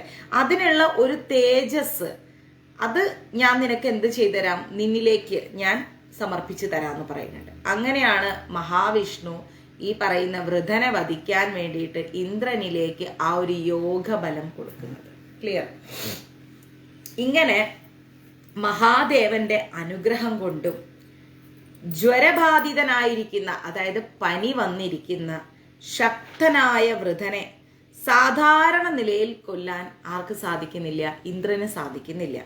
വൃതൻ ഇങ്ങനെ കോട്ടുവായിടുകയാണ്, തളർന്ന് തളർന്ന് തളർന്ന്. പനി വരുമ്പോൾ, ശാരീരിക അസ്വസ്ഥതകൾ വരുമ്പോൾ, ക്ഷീണം വരുമ്പോൾ നമ്മളിങ്ങനെ കോട്ടുവായിടില്ലേ, അതുപോലെ ഇന്ദ്രൻ എന്ത് ചെയ്ത് ഈ വൃതൻ കോട്ടുവായ ഇടുന്ന സമയത്ത്, കാരണം അയാൾ പർവ്വതം പോലെ വലിയ ആളാണ്, അപ്പൊ അയാളുടെ വായയും വലുതായിരിക്കല്ലോ. അയാൾ വലിയ വാ തുറന്നിട്ട് കോട്ടുവായ ഇടുന്ന സമയത്ത് ഇന്ദ്രൻ എന്ത് ചെയ്ത് വജ്രായുധം എടുത്തിട്ട് പ്രയോഗിച്ചു. അത് ഉള്ളിൽ നിന്ന് വൃതനെ വല്ലാണ്ട് തളർത്തി കളഞ്ഞു. വീണുപോയി വൃതൻ. ഇങ്ങനെ മഹാദേവന്റെയും വിഷ്ണുവിന്റെയും സഹായത്തോടെ വൃതനെ ഇന്ദ്രൻ എന്ത് ചെയ്തു? വധിച്ചു. അപ്പോ അവന്റെ ശരീരത്തിൽ നിന്ന് ബ്രഹ്മഹത്യാ പാപം പുറത്തു വന്നു. ആരുടെ ശരീരത്തിൽ നിന്ന്? വൃതന്റെ ശരീരത്തിൽ. കാരണം അദ്ദേഹം വലിയൊരു ഭക്തനാണ്, തപസ്വിയാണ്, യോഗിയാണ്, ഒക്കെയാണ്. അഹംഭാവം വന്നപ്പോഴാണ് എല്ലാരെയും ഉപദ്രവിക്കാൻ പോയത്. അപ്പോ ഈ വൃതന്റെ ശരീരത്തിൽ നിന്ന് ബ്രഹ്മഹത്യാ പാപം പുറത്തു വന്നിട്ട് ഇന്ദ്രനെ ബാധിക്കാൻ പോയി. ഇന്ദ്രൻ എന്ത് ചെയ്ത് അതിൽ നിന്ന് ഒഴിഞ്ഞു മാറാൻ വേണ്ടിയിട്ട് ഒരു താമര പൊയ്കയിൽ ഉണ്ടായിരുന്ന താമര തണ്ടിന്റെ ഉള്ളിൽ പോയിട്ട് ഇന്ദ്രൻ ഒളിച്ചിരുന്നു. മനസ്സിലായോ? താമര പൊയ്കയിലെ താമര തണ്ടിന്റെ ഉള്ളിൽ പോയിട്ട് ഇന്ദ്രൻ ഒളിച്ചിരുന്നു. പക്ഷേ ബ്രഹ്മഹത്യ എന്ത് ചെയ്തു? ഇന്ദ്രനെ അന്വേഷിച്ച് ആ താമര തണ്ടിന്റെ ഉള്ളിൽ ഒളിച്ചിരിക്കുന്ന ഇന്ദ്രനെ പോയി പിടിച്ചു. ഇതിൽ നിന്ന് രക്ഷപ്പെടാൻ പറ്റുന്നില്ല ഇന്ദ്രന്. സാധിക്കാതെ വന്നപ്പോ ശക്രൻ എന്ത് ചെയ്തു? ഇന്ദ്രൻ നേരെ ബ്രഹ്മാവിനെ ശരണം പ്രാപിച്ചു. ബ്രഹ്മാവ് ബ്രഹ്മഹത്യയെ ഇന്ദ്രനിൽ നിന്ന് ഒഴിവാക്കി. ബ്രഹ്മാവ് എന്ത് ചെയ്തു? ഇന്ദ്രനെ ബാധിച്ച ബ്രഹ്മഹത്യയെ പിടിച്ചിട്ട് ഇന്ദ്രനിൽ നിന്ന് ബ്രഹ്മഹത്യയെ ഒഴിവാക്കിയിട്ട് 4 ബ്രഹ്മഹത്യയെ ബ്രഹ്മദേവൻ ഭാഗിച്ചെടുത്തു. 4 പീസാക്കി മാറ്റി ബ്രഹ്മഹത്യയെ. അഗ്നി, വൃക്ഷങ്ങൾ, വെള്ളം, സ്ത്രീകൾ. എവിടേക്കാണ്? അഗ്നി, ഇന്ദ്രൻ താമരത്തണ്ടിൽ പോയി ഒളിച്ചു ബ്രഹ്മഹത്യ പിടിക്കാതിരിക്കാൻ. പക്ഷെ ബ്രഹ്മഹത്യ പിടിക്കാൻ പോയി. അപ്പോ നേരെ ബ്രഹ്മദേവനെ പോയി ഇന്ദ്രൻ അഭയം പറഞ്ഞു. ബ്രഹ്മദേവൻ എന്ത് ചെയ്തു? നേരെ പോയിട്ട് ബ്രഹ്മഹത്യയെ പിടിച്ചിട്ട് 4 ഭാഗിച്ചു. എന്നിട്ട് എവിടൊക്കെ കൊണ്ടിട്ടു ആ 4 ഭാഗങ്ങള്? അഗ്നിയിൽ കൊണ്ടിട്ടു, വൃക്ഷത്തിൽ കൊണ്ടുപോയിട്ടു, വെള്ളത്തിൽ കൊണ്ടുപോയിട്ടു, സ്ത്രീയിൽ കൊണ്ടുപോയിട്ടു. മനസ്സിലായില്ലേ? ഇതുവരെ മനസ്സിലായോ? നമുക്കൊരു ധൃതിയില്ല. വന്ദേ ഭാരതല്ല, നമുക്ക് പതുക്കെ പോയാൽ മതി. മനസ്സിലാക്കി പോയാൽ മതി. മനസ്സിലായി? എവിടെയൊക്കെ കൊണ്ടിട്ടുന്ന് പോയിട്ട് വരും. ഗുരുവായൂർക്ക് പോണവരൊക്കെ പോകും. അഗ്നിയിൽ കൊണ്ടുപോയിട്ടു, വൃക്ഷത്തിൽ കൊണ്ടുപോയിട്ടു, വെള്ളത്തിൽ കൊണ്ടുപോയിട്ടു, സ്ത്രീയിൽ കൊണ്ടുപോയിട്ടു ബ്രഹ്മഹത്യയെ. അവർക്ക് അതിൽ നിന്ന് രക്ഷപ്പെടാനുള്ള അനുഗ്രഹവും കൊടുത്തു. ഈ 4 കാര്യങ്ങളിലും ബ്രഹ്മഹത്യയെ 4 ഭാഗിച്ച് ബ്രഹ്മദേവൻ കൊണ്ടുപോയിട്ടിട്ട് ഈ 4 വിഭാഗങ്ങൾക്കും ബ്രഹ്മഹത്യയിൽ നിന്ന് രക്ഷപ്പെടാനുള്ള അനുഗ്രഹവും ബ്രഹ്മദേവൻ കൊടുത്തു. അങ്ങനെ ഇന്ദ്രൻ എന്ത് ചെയ്തു? ബ്രഹ്മഹത്യയിൽ നിന്ന് രക്ഷപ്പെട്ടു. പിന്നീട് അശ്വമേധയാഗം നടത്തി ഇന്ദ്രൻ. എന്നിട്ടോ പൂർവാധികം തേജസ്വിയായി മാറി. അശ്വമേധയാഗം കഴിച്ചിട്ട് ഇന്ദ്രൻ നല്ല തേജസ്സുള്ള ഒരു വ്യക്തിയായി മാറി. ക്ലിയർ? മനസ്സിലായില്ലേ?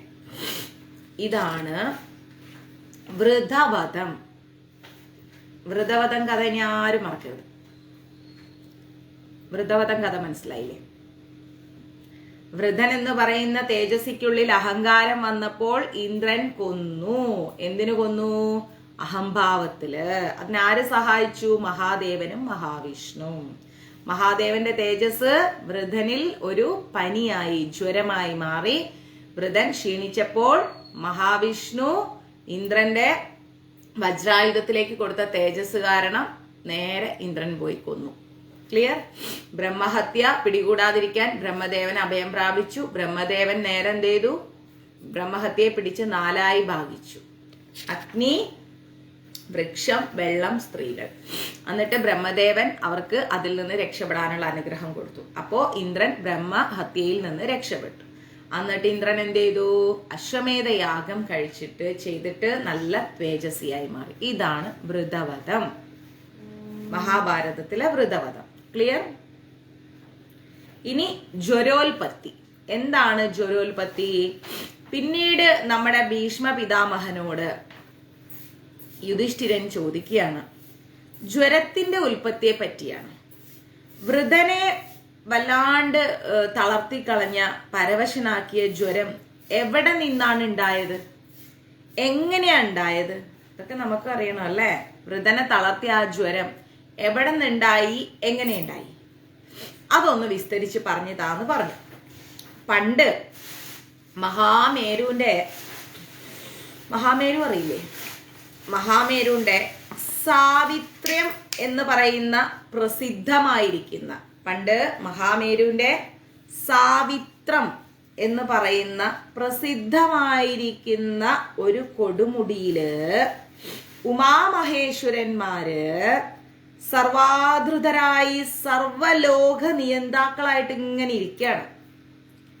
മഹാമേരുവിന്റെ സാവിത്രം എന്ന് പേരുള്ള ഒരു കൊടുമുടിയുടെ മേളില് ഉമാമഹേശ്വരന്മാരിങ്ങനെ ഇരിക്കുകയായിരുന്നു. അന്ന് ദക്ഷ പ്രജാപതി ഒരു യാഗം ചെയ്യാൻ തീരുമാനിച്ചു. ആ യാഗത്തിന് ദേവന്മാരും മഹർഷിമാരും ദേവസ്ത്രീകളും എല്ലാരും അണിഞ്ഞൊരുങ്ങി പോവാം. അപ്പോ ഉമയ്ക്കും പോയാൽ കൊള്ളാം എന്നൊരാഗ്രഹം. പരമേശ്വരന്റെ അടുത്ത് ചെന്നിട്ട് ചോദിച്ചു. അപ്പൊ പറഞ്ഞു, തനിക്ക് യാഗഭാഗമില്ലാത്തത് കൊണ്ട് അവിടെ പോകാൻ പാടില്ല എന്ന് പറഞ്ഞു. മഹാദേവൻ പറഞ്ഞു, എനിക്ക് യാഗഭാഗമില്ല, അതുകൊണ്ട് നീ അവിടെ പോണ്ടാന്ന് പറഞ്ഞു. സർവലോക മഹേശ്വരനായിരിക്കുന്ന മഹാദേവന് യജ്ഞഭാഗം കൊടുക്കില്ല എന്ന് കണ്ടപ്പോ ദേവിക്ക് വലിയ വിഷമമായി. ദേവി പറഞ്ഞു, എല്ലാ ദേവന്മാർക്കും ഋതുക്കളും സേവിക്കുകയും പൂജിക്കുകയും ചെയ്യുന്ന അങ്ങേക്ക്, അങ്ങേ എല്ലാവരും സേവിക്കുന്നു, പൂജിക്കുന്നു അല്ലേ? സർവ്വലോകങ്ങളും അങ്ങേ പൂജിക്കുന്നുണ്ട്. അപ്പൊ അങ്ങേക്ക് എന്താണ് ആ ഒരു ഹവിർ ഭാഗമില്ലാത്ത യാഗം അവർ നടത്തുന്നത്? അങ്ങേക്ക് എന്തുകൊണ്ട് ആ യാഗത്തിന്റെ ഭാഗം അവർ തരുന്നില്ല? അത് ശരിയാണോ? എല്ലാരെയും വിളിച്ചിരിക്കുന്നു, അങ്ങേ വിളിച്ചില്ല. അങ്ങേക്കൊട്ട് യാഗത്തിന്റെ ഒരു അംശവും തരുന്നില്ല. അതെന്താ അങ്ങനെ? എല്ലാരും അങ്ങേ പൂജിക്കുന്നില്ലേ, പ്രാർത്ഥിക്കുന്നില്ലേ? അങ്ങേക്ക് എന്താ അത് തരാത്തത്? അപ്പൊ അത് ധർമ്മമാണോ? ശരിയാണോ? അത് ലോകത്തിന്റെ ആധിപത്യം കൂടി അങ്ങേക്കില്ലേ? അപ്പോ ഇതൊരു അപമാനമല്ലേ അങ്ങേക്ക്? ഈ അപമാനം സഹിക്കാൻ പറ്റൂല. ലോകത്തിന്റെ മുഴുവൻ അധിപതിയായിരിക്കുന്ന അങ്ങേക്ക് ഒരു ഭാഗം നൽകാത്ത ഒരു യജ്ഞം അത് നടത്തുന്നത് ശരിയല്ല. എന്താണ് ആ ഒരു യാഗം നടത്തുന്നത് ശരിയല്ല.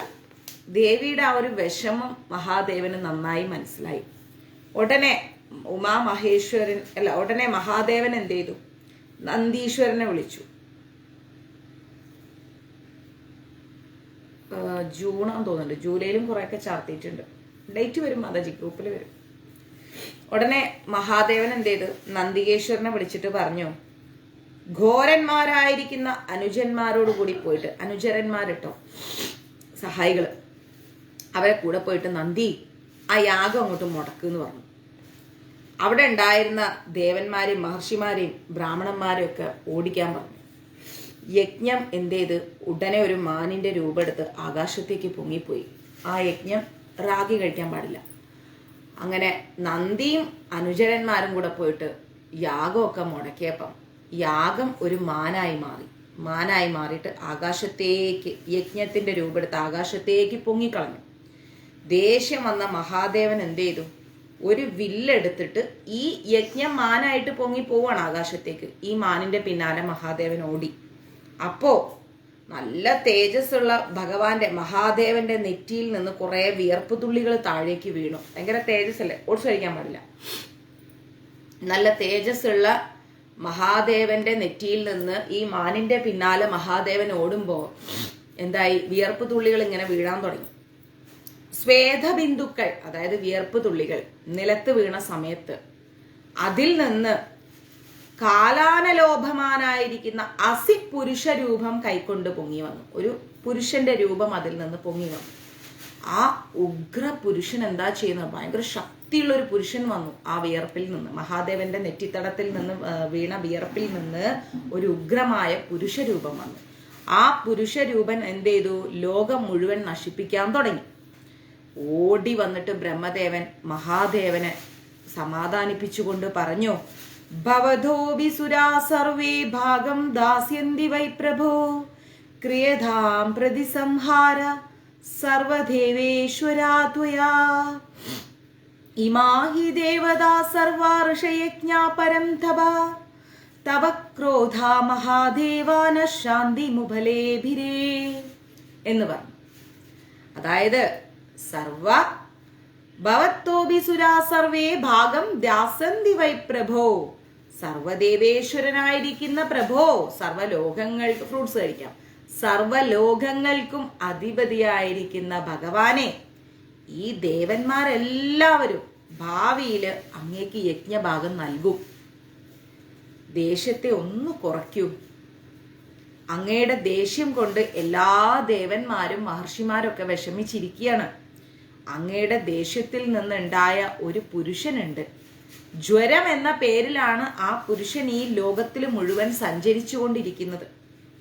അവൻ പല പല മൂർത്തികളായി മാറിക്കൊണ്ടിരിക്കുകയാണ്. ആ ജ്വരം എല്ലാ ജീവികളിലും എന്നിട്ട് പല പല പേരിൽ അവൻ കേറുകയാണ്. അപ്പോ ആ ജ്വരം അവസാന സമയത്ത് വൃതനെയും ബാധിച്ചിട്ടുണ്ട്.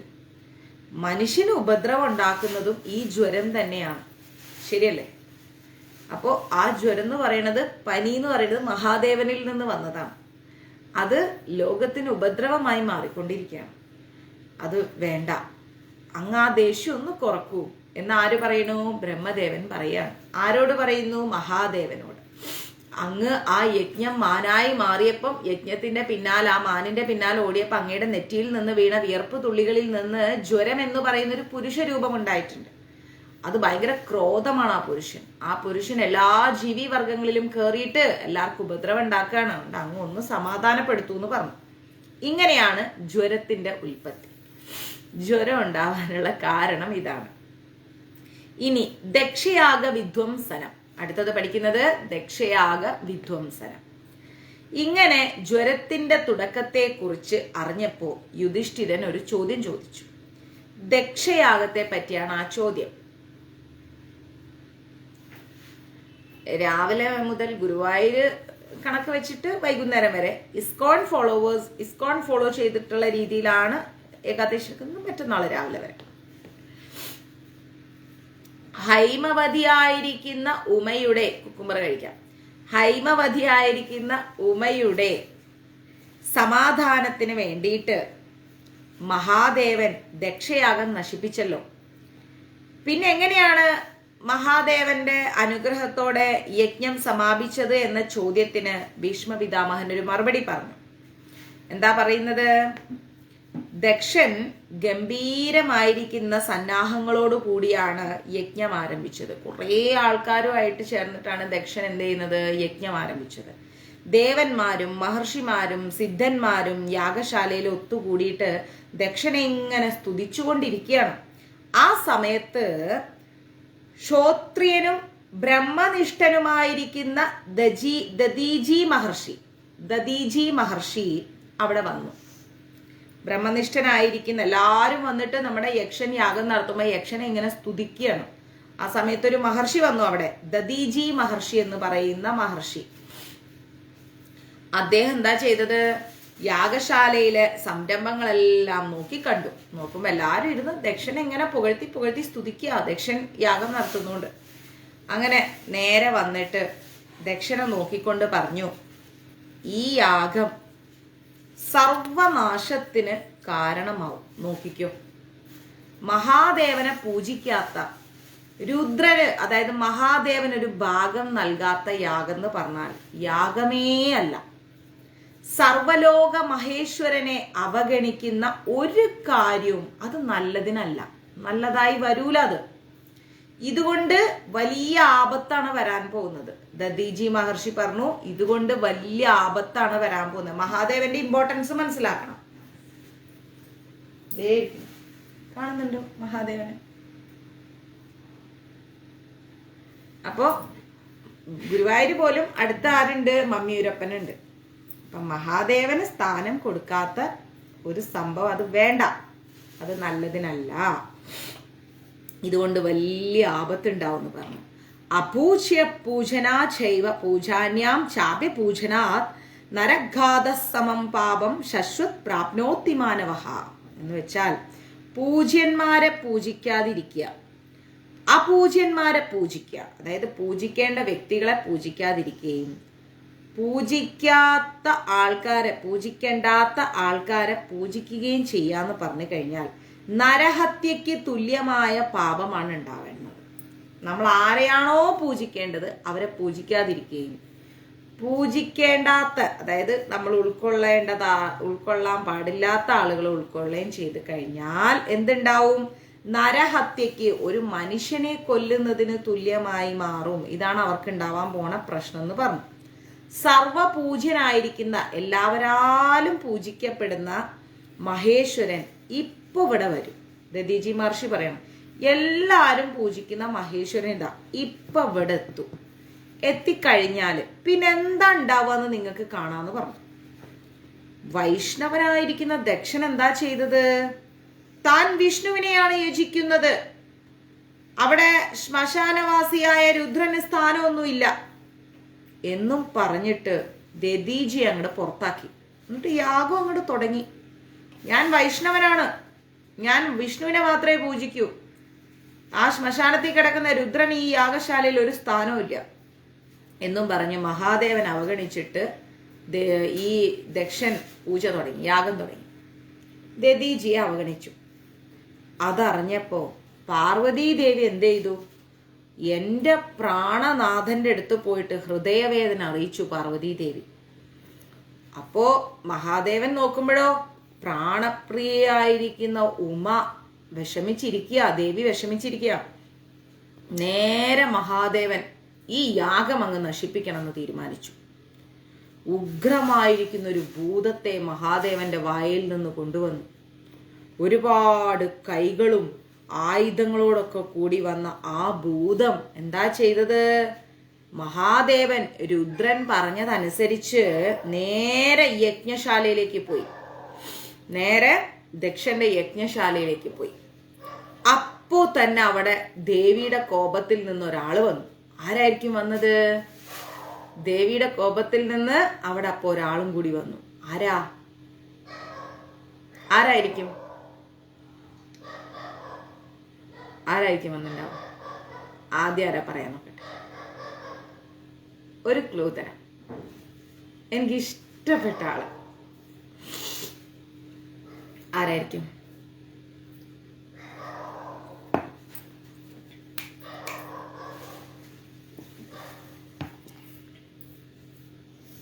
ഓം ഹ്രീം നമഃശിവായ. അങ്ങനെ പറയാൻ പാടില്ല. ഓം ഹ്രീം നമഃശിവായ എന്ന് പറയാൻ പാടില്ല. ഓം നമഃശിവായ.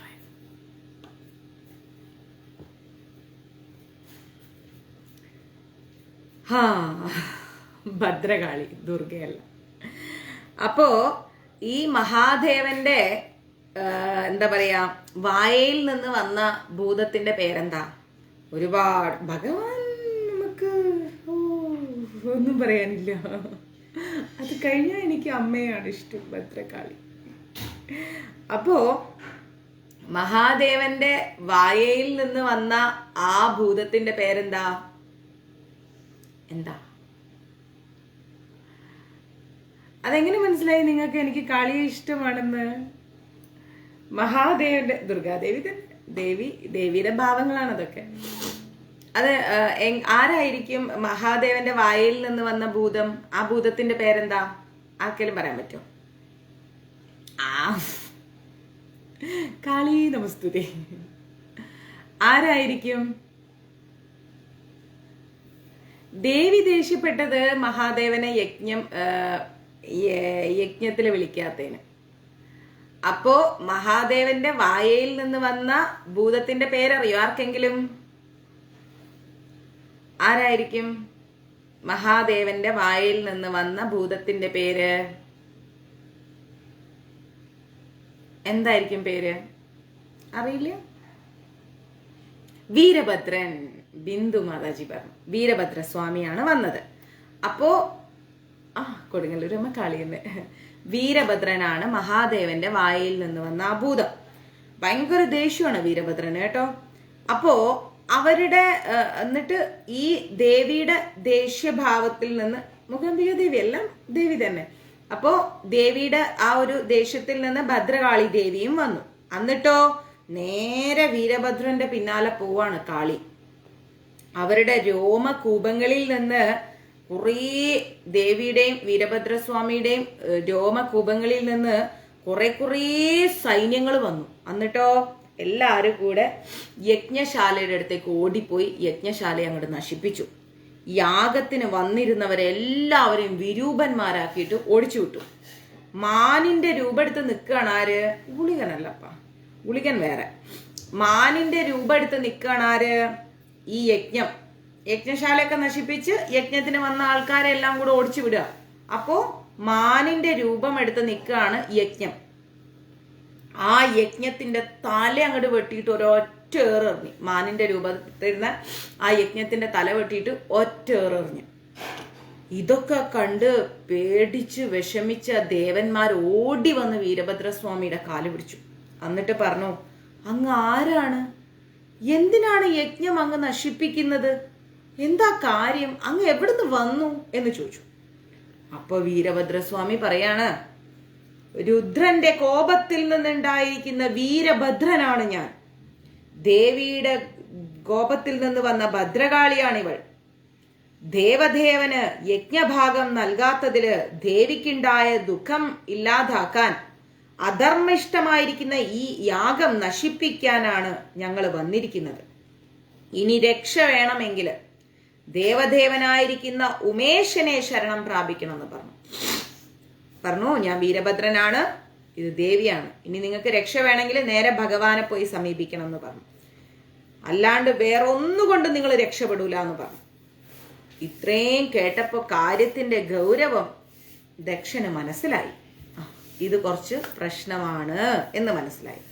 നേരെ ദക്ഷൻ എന്ത് ചെയ്തു? മഹേശ്വരനെ സ്തോത്രം ചെയ്തങ്ങ് പ്രസാദിപ്പിച്ചു. മഹാദേവനെ സ്തോത്രം ചെയ്ത് പ്രസാദിപ്പിച്ചു. ശരണം പ്രാപിച്ച് നമസ്കരിച്ചു ദക്ഷൻ. എന്നിട്ട് പറഞ്ഞു, അല്ലയോ ജഗത്പതിയായിരിക്കുന്ന ദേവദേവ, എന്റെ തെറ്റ് പുറത്ത് എന്നെ അനുഗ്രഹിക്കൂ ഭഗവാനെ. ഒരുപാട് കാലം കൊണ്ട് സമ്പാദിച്ചു വെച്ച ഈ വസ്തുക്കളെല്ലാം പാഴായി പോവാണ്. അങ്ങ് അനുഗ്രഹിക്കണം എന്നെ, എന്നോട് കരുണ കാണിക്കണേ. അങ്ങയെ അവഗണിച്ചത് കൊണ്ടുള്ള ശിക്ഷ ഞാൻ അനുഭവിച്ചു ഭഗവാനെ. ഇനി ഒരിക്കലും ഇത് ഞാൻ ചെയ്യൂല. എനിക്ക് ഒരിക്കലും ഇങ്ങനെ സംഭവിക്കില്ല. പ്രണാമം. അത് അങ്ങ് ക്ഷമയോടെ എന്നെ രക്ഷിക്കണം. ഇത്രയും അപേക്ഷിച്ചിട്ട് നേരെ 1008 നാമങ്ങൾ, മഹാദേവന്റെ സഹസ്രനാമങ്ങൾ ചൊല്ലിക്കൊണ്ട് പരമേശ്വരനെ സ്തുതിച്ചു. ആര്? ദക്ഷൻ. ഓക്കെ, അപ്പോ ഒരു മിനിറ്റ്. ആ സ്തുതി ഇവിടെ എൻ്റെ കയ്യിലുണ്ട്, നോക്കട്ടെ.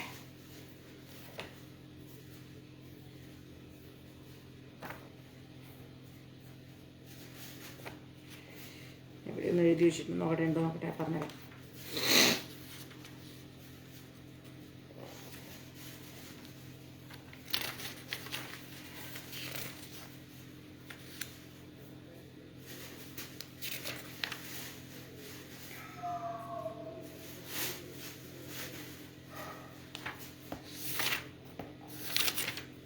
തുടക്കം പറഞ്ഞുതരാം.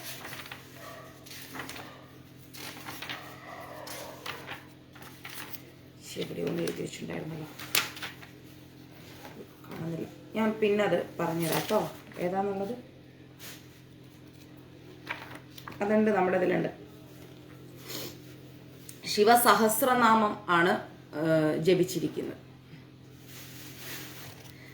അപ്പോ പ്രസന്നനായിരിക്കുന്ന അനുഗ്രഹം കൊടുക്കാൻ തോന്നിയ ഈ മഹാദേവൻ ഭഗവാനോട് ദക്ഷൻ അപേക്ഷിച്ച്, ഭഗവാനെ ദേവദേവ, അങ്ങ് എന്നിൽ പ്രസാദിക്കണേ ഭഗവാനെ, എൻ്റെ യജ്ഞം അങ്ങ് കൈക്കൊള്ളണേ ഭഗവാനെ, അങ്ങ് സർവാന്തരാമിയാണല്ലോ, എല്ലായിടത്തും അങ്ങ് ഉണ്ടല്ലോ എന്ന് വിചാരിച്ചാണ് ഞാൻ അങ്ങയെ ക്ഷണിക്കാതിരുന്നത്. അങ്ങയുടെ മായയിൽ അകപ്പെട്ടു പോയ എന്നെ രക്ഷിക്കണേ ഭഗവാനെ, എൻ്റെ ഹൃദയം ഞാൻ അങ്ങേക്ക് സമർപ്പിക്കുന്നു ഭഗവാനെ എന്നൊക്കെ പറഞ്ഞ് ദക്ഷൻ അങ്ങ് ഭഗവാന്റെ കാല് പിടിച്ചു. ദക്ഷന്റെ ആത്മാർത്ഥമായിരിക്കുന്ന വാക്ക് കേട്ടപ്പോ സന്തോഷം തോന്നിയ മഹേശ്വരൻ പറഞ്ഞു, മഹാദേവൻ പറയാണ്, അല്ലയോ സുവ്രതനായിരിക്കുന്ന ദക്ഷ, നിന്റെ സ്തുതി കൊണ്ട് ഞാൻ സന്തുഷ്ടനായിരിക്കുന്നു. അപ്പൊ സഹസ്രനാമത്തിന്റെ ശക്തി ആലോചിച്ച് നോക്കൂ.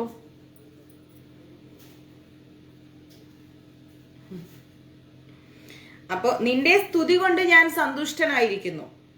ഈ യാഗവിഘ്നം നിനക്ക് ഗുണം ചെയ്യും. ഈ യാഗവിഘ്നം നിനക്ക് ഗുണം ചെയ്യും. ഒട്ടും നീ ദുഃഖിക്കണ്ട. ഈ പ്രസാദം, എൻ്റെ കരുണ നിനക്കുണ്ട്.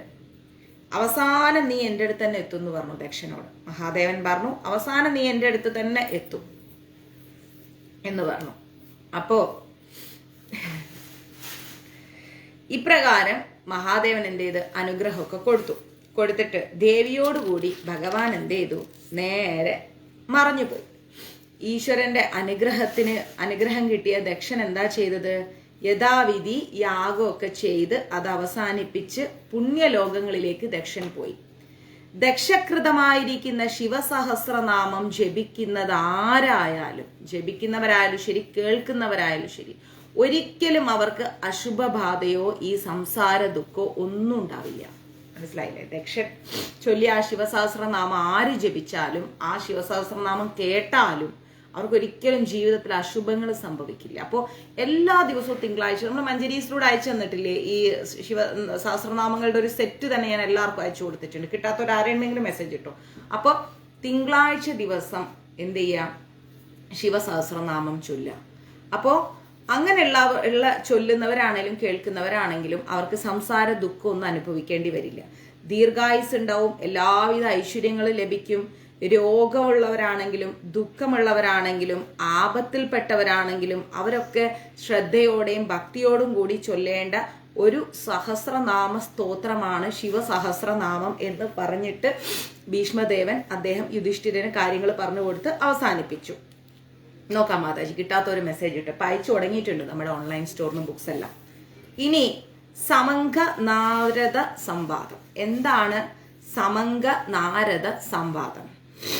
പിന്നീട് ധർമ്മപുത്രൻ ഭീഷ്മ പിതാമഹനോട് ചോദിച്ചു, പിതാമഹ, മനുഷ്യൻ എപ്പോഴും ദുഃഖത്തെ പറ്റിയും മരണത്തെ പറ്റിയൊക്കെ പേടിക്കുന്നുണ്ട്.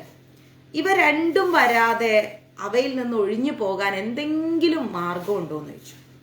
മാതാജി മെസ്സേജ് ഇട്ടോ, ഞാൻ വാട്സപ്പിൽ മെസ്സേജ് ഇട്ടോ, ഞാൻ അയച്ചു. ഈ രണ്ടെണ്ണത്തിൽ നിന്ന് ഒഴിഞ്ഞു പോകാതെ എന്തെങ്കിലും മരണമാണേലും ശരി, ദുഃഖമാണേലും ശരി, നമ്മൾ എപ്പോഴും അലട്ടിക്കൊണ്ടിരിക്കും അല്ലേ? അപ്പൊ ഇതിൽ നിന്ന് നമുക്ക് പുറത്തു വരാൻ എന്തെങ്കിലും മാർഗം ഉണ്ടോ എന്ന് ചോദിച്ചു. ശനിയാഴ്ച ചൊല്ലേണ്ടത് അതല്ല, ശനിയാഴ്ച നമ്മുടെ ഹനുമാൻ ചാലീസ, ഹനുമാൻ സഹസ്രനാമം അതൊക്കെ ചൊല്ലിയാൽ നല്ലതാണ്. അപ്പോ ഭീഷ്മ പിതാമഹൻ ഇതിന് ഉത്തരായിട്ട്, പണ്ട് നാരദനും സമങ്കനും തമ്മിലുണ്ടായ ഒരു സംസാരം ഉണ്ടായിരുന്നു. അത് പറഞ്ഞു കൊടുക്കണം. ഒരിക്കല് തന്നെ വന്ന് കണ്ട് സാഷ്ടാംഗം നമസ്കരിച്ച സമങ്കനോട് നാരദൻ ചോദിച്ചു. നാരദൻ എന്താ ചോദിച്ചത്? നീ എന്താ ചോദിക്കുക? അല്ല സമങ്ക, എല്ലാവരും കൈകൂപ്പിയിട്ടാണ് അഭിവാദ്യം ചെയ്യുക.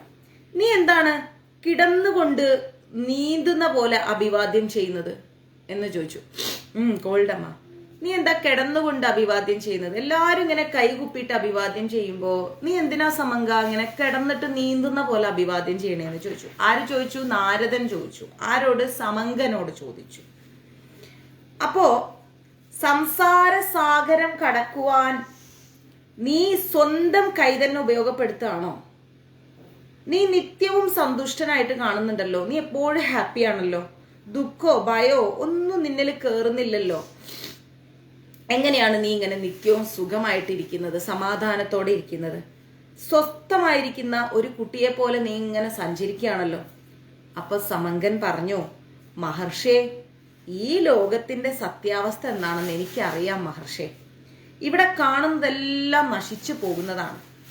അതുകൊണ്ട് ഈ ലോകവും നിത്യവും എന്താ പറയാ അസത്താകും. ഇതെല്ലാം നശിക്കും മഹർഷേ, ഞാനും നശിക്കും. അസത്തിൽ നിന്ന് ഒരിക്കലും എന്താണ് ശാശ്വതമായിരിക്കുന്ന ഒരു സുഖം കിട്ടില്ല. സുഖവും ദുഃഖവും ഒക്കെ എല്ലാവർക്കും ഉണ്ടാവും അല്ലെ? എനിക്കും ഉണ്ട്, നിങ്ങൾക്കും ഉണ്ട്, എല്ലാവർക്കും, നമുക്ക് എല്ലാവർക്കും ഉണ്ട്. നമ്മളൊക്കെ ട്രൈ ചെയ്യുന്ന ആൾക്കാരാണ്, സമാധാനത്തിൽ ജീവിക്കാൻ ശ്രമിക്കുന്ന ആൾക്കാരാണ്. അപ്പോൾ ഇതൊക്കെ എന്താണ് നമുക്ക് എല്ലാവർക്കും ഉള്ള കാര്യമാണ്. അപ്പോ കർമ്മങ്ങളിൽ നിന്നാണ് ഇതെല്ലാം ഉണ്ടാവുന്നത്. നമ്മൾ അറിഞ്ഞോ അറിയാതൊക്കെ ചെയ്തു പോണ പല പ്രവർത്തികള്. അറിഞ്ഞുകൊണ്ട് ഇപ്പൊ നമ്മൾ ഒരാളെ വേദനിപ്പിക്കുന്നില്ലല്ലോ. ചില സാഹചര്യങ്ങളിൽ നമ്മൾ പറഞ്ഞു പോണ കാര്യം, ചെയ്തു പോകുന്ന കാര്യം, വിശ്വസിച്ചു പോകുന്ന കാര്യം, ഇതൊക്കെയാണ് നമുക്ക് പിന്നീട് തിരിച്ചടികളായി മാറുന്നത്. ഒരാളെ വിശ്വസിച്ച് ഒരാളൊരു കാര്യം പറയാ, അത് പിന്നെ പല സ്ഥലങ്ങളിൽ എത്തുക. അപ്പൊ അങ്ങനെ പല പല സംഭവങ്ങൾ കൊണ്ടാണ് നമുക്ക് ദുഃഖങ്ങൾ ജീവിതത്തിൽ ഉണ്ടാവുന്നത്, കർമ്മഫലങ്ങൾ കൊണ്ടുണ്ടാവുന്നത്. കർമ്മഫലം നിമിത്തമാണ് സംസാരം തന്നെ ഉണ്ടാവുന്നത്. കർമ്മഫലം ഉള്ളതുകൊണ്ടാണ് സംസാരം എന്ന് പറഞ്ഞാൽ ഈ ലോകം.